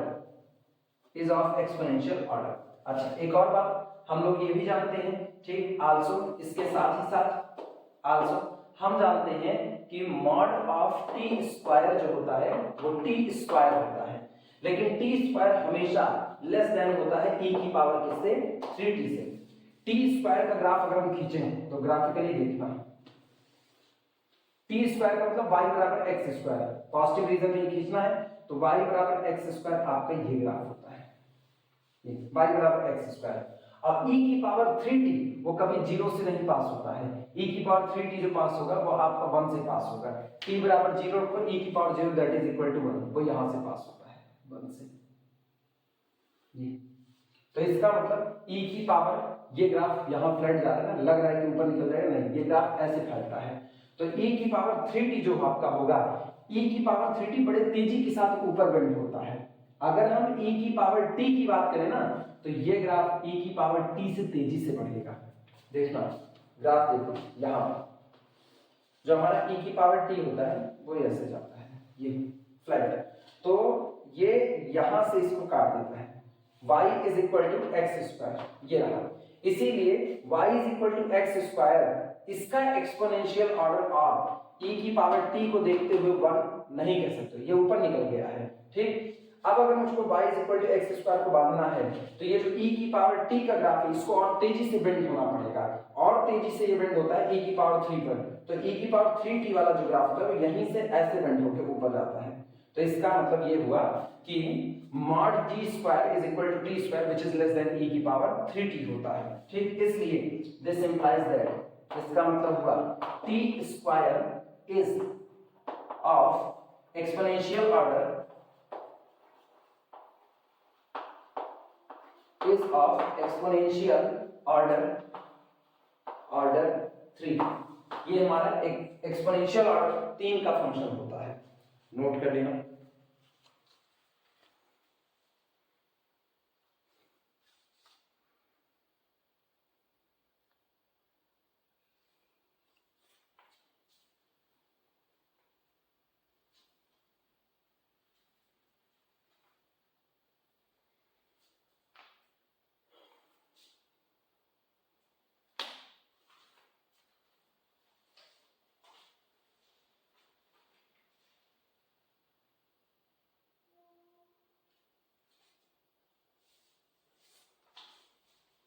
अगली हेडिंग डाल देना, function of class A class का फंक्शन क्या होता है।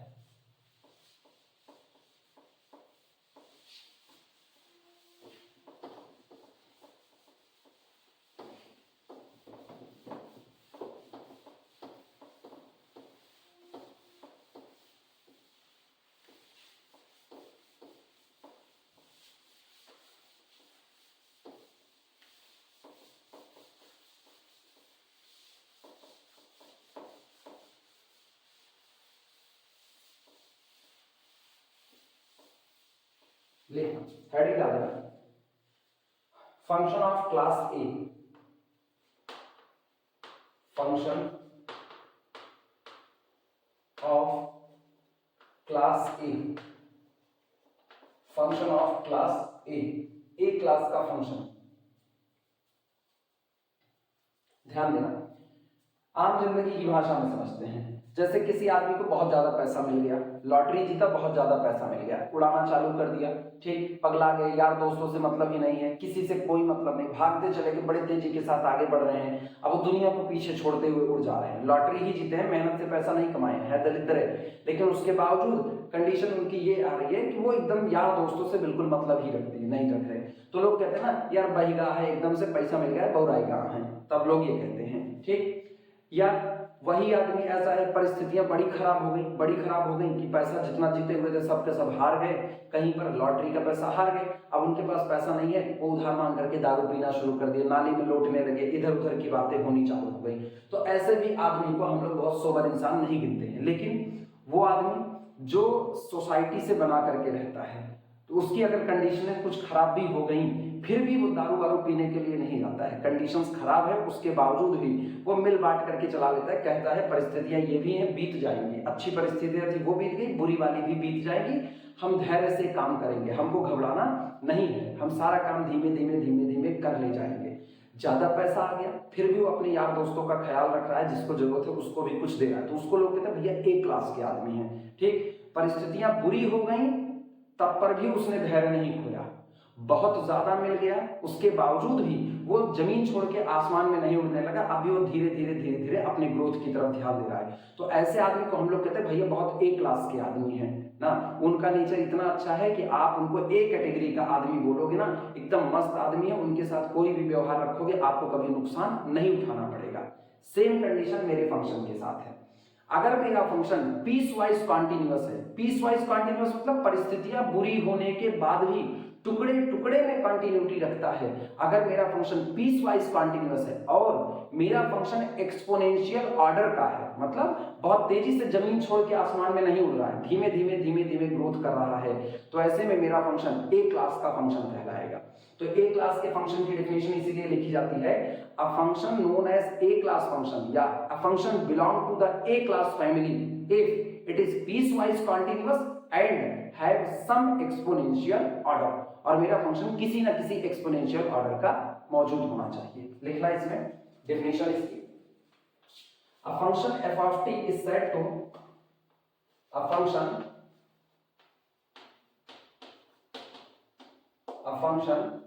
f of t, a function f of t is said to belong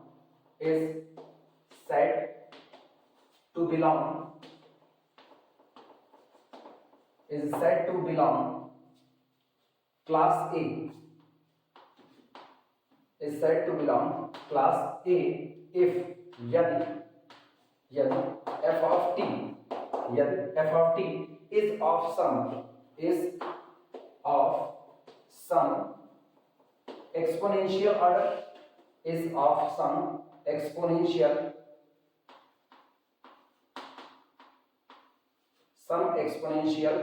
order as t approaches to infinity, ठीक, and is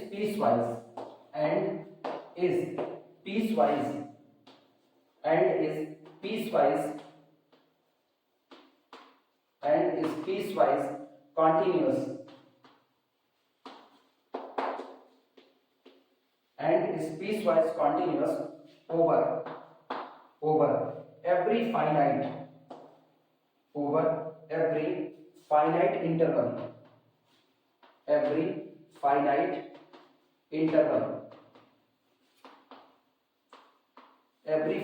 interval of t greater than or equal to 0। Simple, आपका function class A का function कहलाएगा अगर वो piecewise continuous है और उसका कोई ना कोई एक्सपोनेंशियल ऑर्डर है। एग्जांपल के तौर पे टी स्क्वायर वो आपको कॉन्टिन्यूअस है, दुनिया का हर कॉन्टिन्यूअस फंक्शन पीसवाइज कॉन्टिन्यूअस होता है, तो उसका एक्सपोनेंशियल ऑर्डर है 1, तो वो आपका y is equal to t square जो आपका है वो फंक्शन आपका क्लास ए का है, y is equal to cos x class A का फंक्शन है, y is equal to sin x class A का फंक्शन है। एग्जांपल में लिख देना इस बात को, एग्जांपल, क्योंकि दुनिया का हर कॉन्टिन्यूअस फंक्शन पीसवाइज होता है।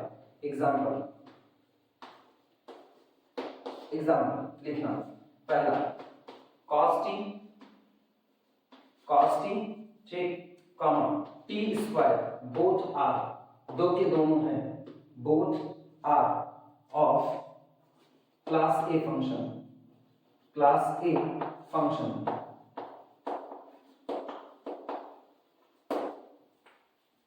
cos t और टी स्क्वायर दो के दोनों आपके ए क्लास के फंक्शन कहे जाते हैं, नोट कर लेना।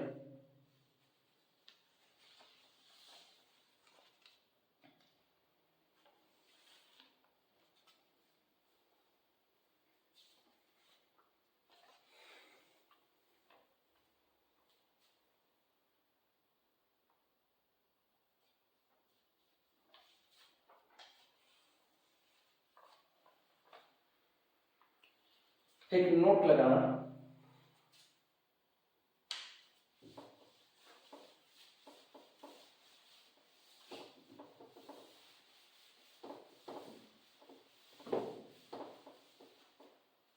नोट में लिखना, नोट सफिशिएंट कंडीशन है लाप्लास ट्रांसफॉर्मेशन के एग्जिस्ट करने के लिए। पता है, अगर आपका फंक्शन क्लास ए का है मतलब पीस वाइज कॉन्टिन्यूअस है और किसी एक्सपोनेंशियल ऑर्डर का फंक्शन है, तो तय बात है कि आपके फंक्शन का लाप्लास ट्रांसफॉर्मेशन आएगा ही आएगा। यानी अगर मेरा फंक्शन क्लास ए का फंक्शन है तो उसका लाप्लास ट्रांसफॉर्मेशन मिलेगा ही मिलेगा, लेकिन उल्टा नहीं है। कि अगर मेरे फंक्शन का लाप्लास ट्रांसफॉर्मेशन मिल रहा है तो हम ये नहीं कह सकते हैं कि मेरा फंक्शन ए क्लास का होगा। वो ए क्लास का हो भी सकता है और नहीं भी, मतलब ए क्लास के परिवार में जितने फंक्शन बैठे हैं सबका लाप्लास ट्रांसफॉर्मेशन आएगा, लेकिन जिनका जिनका लाप्लास ट्रांसफॉर्मेशन आता है वो सारे ए क्लास में चले आएंगे इसकी गारंटी नहीं। वो बाहर रह सकते हैं, वो उस क्लास में आ भी सकते हैं। लिखना इसी बात को, sufficient condition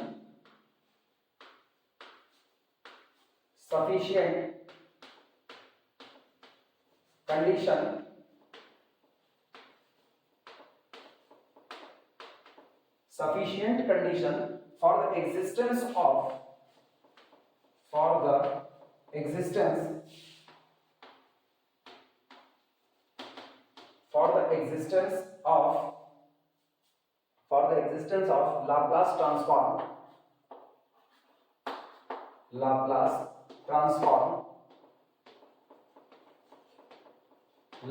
transform for function f of t is that f of t is of function f of t is of class A। हमारा फंक्शन क्लास ए का फंक्शन है तो उसका लाप्लास ट्रांसफॉर्मेशन आएगा, but it is not a necessary condition. कोई जरूरी नहीं है कि लाप्लास ट्रांसफॉर्मेशन आने के लिए क्लास ए होना ही पड़े। आप क्लास ए के नहीं हो तब पर भी आपका लाप्लास ट्रांसफॉर्मेशन आ सकता है, but it is not unnecessary condition.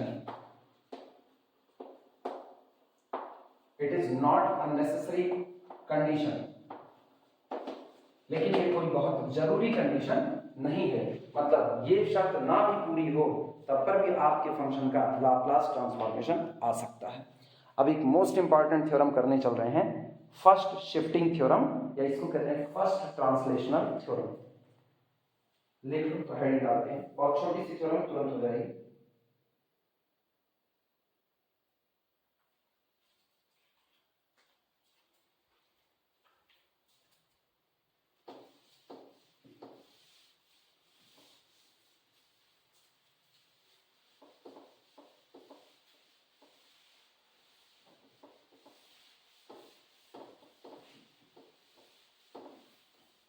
Heading डालना फर्स्ट शिफ्टिंग थ्योरम।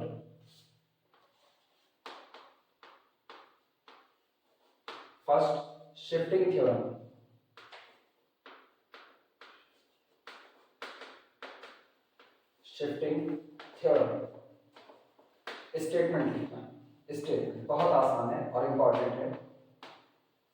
स्टेटमेंट कह रहे हैं इफ, अगर आपको दिए गए फंक्शन का लाप्लास ट्रांसफॉर्मेशन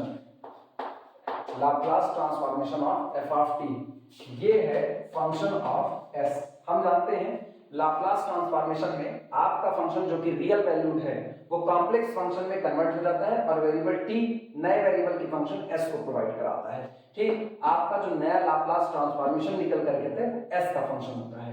तो अगर कोई आपको एफ ऑफ टी का लाप्लास ट्रांसफॉर्मेशन बता दे कि इसका Laplace transformation F of S है और इसके बाद वो आपसे पूछे देन लाप्लास ट्रांसफॉर्मेशन ऑफ, वो इस फंक्शन में e की पावर at का मल्टीप्लाई कर दे, e की power at function of t। और अब जो नया फंक्शन बना रहा है पुराने फंक्शन में e की पावर at का मल्टीप्लाई करके जो नया फंक्शन बना इसका लाप्लास ट्रांसफॉर्मेशन मांगे तो कुछ नहीं करना है, this is equal to f of, जहां जहां s है पूरे फंक्शन में वहां वहां s माइनस a कर दीजिए।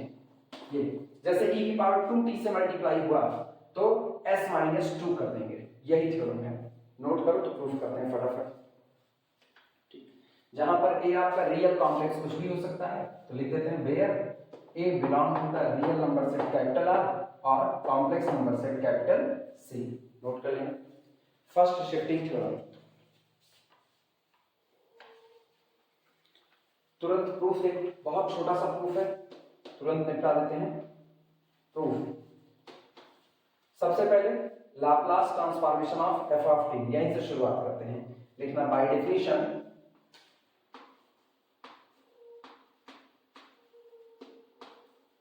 By definition Laplace transformation of F of T यानी F of S is equal to Laplace transformation of function F of T and this is equal to integration from 0 to infinity E to the power minus S T function F of T D T. ये होता है, note करो। ठीक, अब एक काम करो, जहां जहां s है उसकी जगह s माइनस a कर दो। Replace small s by s minus a। चलो, जहां जहां s है उसकी जगह s माइनस a करो तो कितना बनेगा? Function of s minus a is equal to, ठीक, लाप्लास ट्रांसफॉर्मेशन ऑफ, या अब इसको लिखने की जरूरत नहीं, अब केवल इसी से लिखना, इंटीग्रेशन फ्रॉम 0 से लेकर के infinity e to the power s की जगह पर s माइनस a है तो minus s minus a t function f of t dt। ये बना।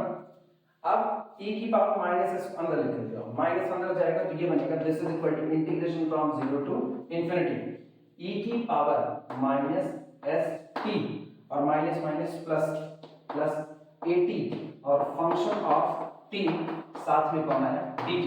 इसको हम लिख सकते हैं this is equal to integration from 0 से इंफिनिटी, ब्रेक करो दो हिस्सों में, e की पावर माइनस एस टी तो e to the power minus S T और ब्रैकेट में सुनना, ब्रैकेट में क्या है? ब्रैकेट में e की पावर 80, e की पावर 80 और ये रहा फंक्शन ऑफ t dt। तुम जरा बाय डेफिनेशन देखना क्या लिखा गया है, ध्यान से सुनना। इंटीग्रेशन 0 टू इंफिनिटी e की power minus S t some function of f of t। फिर ध्यान देना, इंटीग्रेशन 0 टू इंफिनिटी e की power minus S t, definition देखो, डेफिनेशन लाप्लास ट्रांसफॉर्मेशन होता है e की पावर माइनस एस टी और अंदर वाला फंक्शन यहां पर, तो ये लिखा गया है e की पावर माइनस एस टी और यहां एक फंक्शन लिखा गया है, ये इसी फंक्शन का लाप्लास ट्रांसफॉर्मेशन है, यानी this is equal to Laplace transformation of e to the power 80 function of t by definition. ये रखा बाय डेफिनेशन, बाय डेफिनेशन। जिनको नहीं समझ में आया फिर से समझना।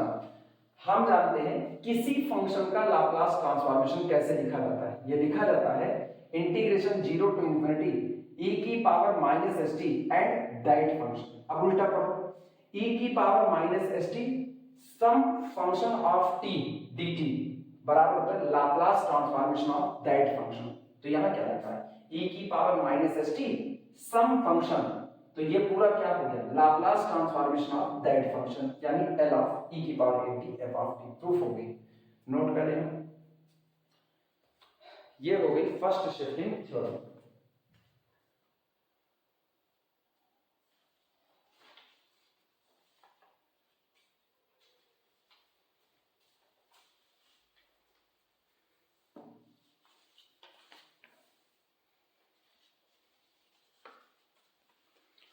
तुरंत हम इसके ऊपर एक न्यूमेरिकल लगा करके दिखा देते हैं, बस आज का लेक्चर इसी पर रोक देंगे। एक ही न्यूमेरिकल लगाएंगे, बाकी हम लोग कर लेते हैं अगले लेक्चर में और न्यूमेरिकल लेंगे। प्रॉब्लम नोट करना, problem find Laplace transformation of e to the power 80 cos bt। ये रहा। अब मुझको cos bt का लाप्लास ट्रांसफॉर्मेशन पता है, वहीं से काम शुरुआत करेंगे। सॉल्यूशन देखना है, तुरंत लगे हाथ solution.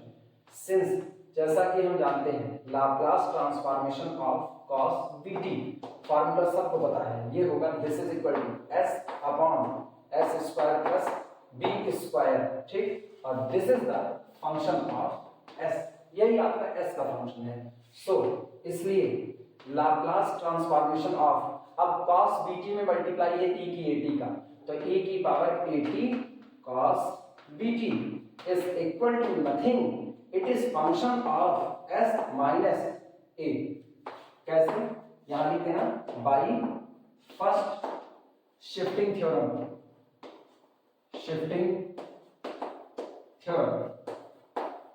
Bye first shifting theorem, यानी this is equal to function of s में जहां जहां s है उसकी जगह s माइनस a कर दो, तो ऊपर क्या बना s minus a divided by s minus a का whole square plus b square. Answer ये रहा। ये होता है फर्स्ट शिफ्टिंग थ्योरम के इस्तेमाल से सीधे लाप्लास ट्रांसफॉर्मेशन कैलकुलेट करना।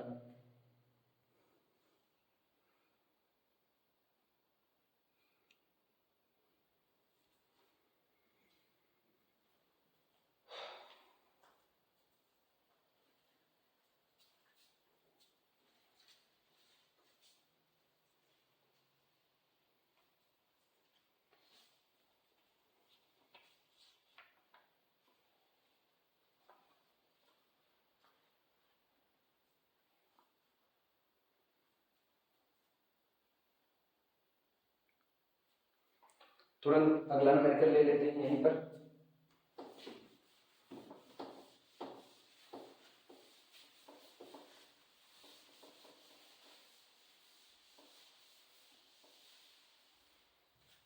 प्रॉब्लम देखना,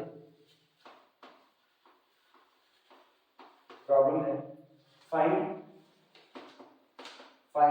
Laplace transformation of e to the power at sin bt, पहला cos का दूसरा sin bt। फिर वही काम शुरुआत करना, solution since Laplace transformation of sin bt हम लोग जानते हैं Laplace transformation of sin bt होता है b upon s square plus कितना b स्क्वायर, और ये आता है this is equal to function of s, ये आपका बन गया फंक्शन ऑफ s। ठीक, सो इसलिए Laplace transformation of e to the power at sin bt it is nothing, it is function of s minus a। आगे लिख देना यहां पर बाय फर्स्ट शिफ्टिंग थ्योरम,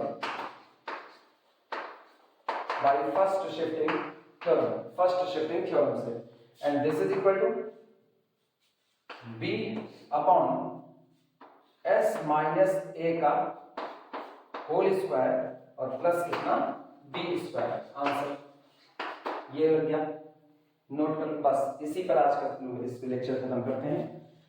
अब बाकी बातें कल के लेक्चर में हम लोग करेंगे।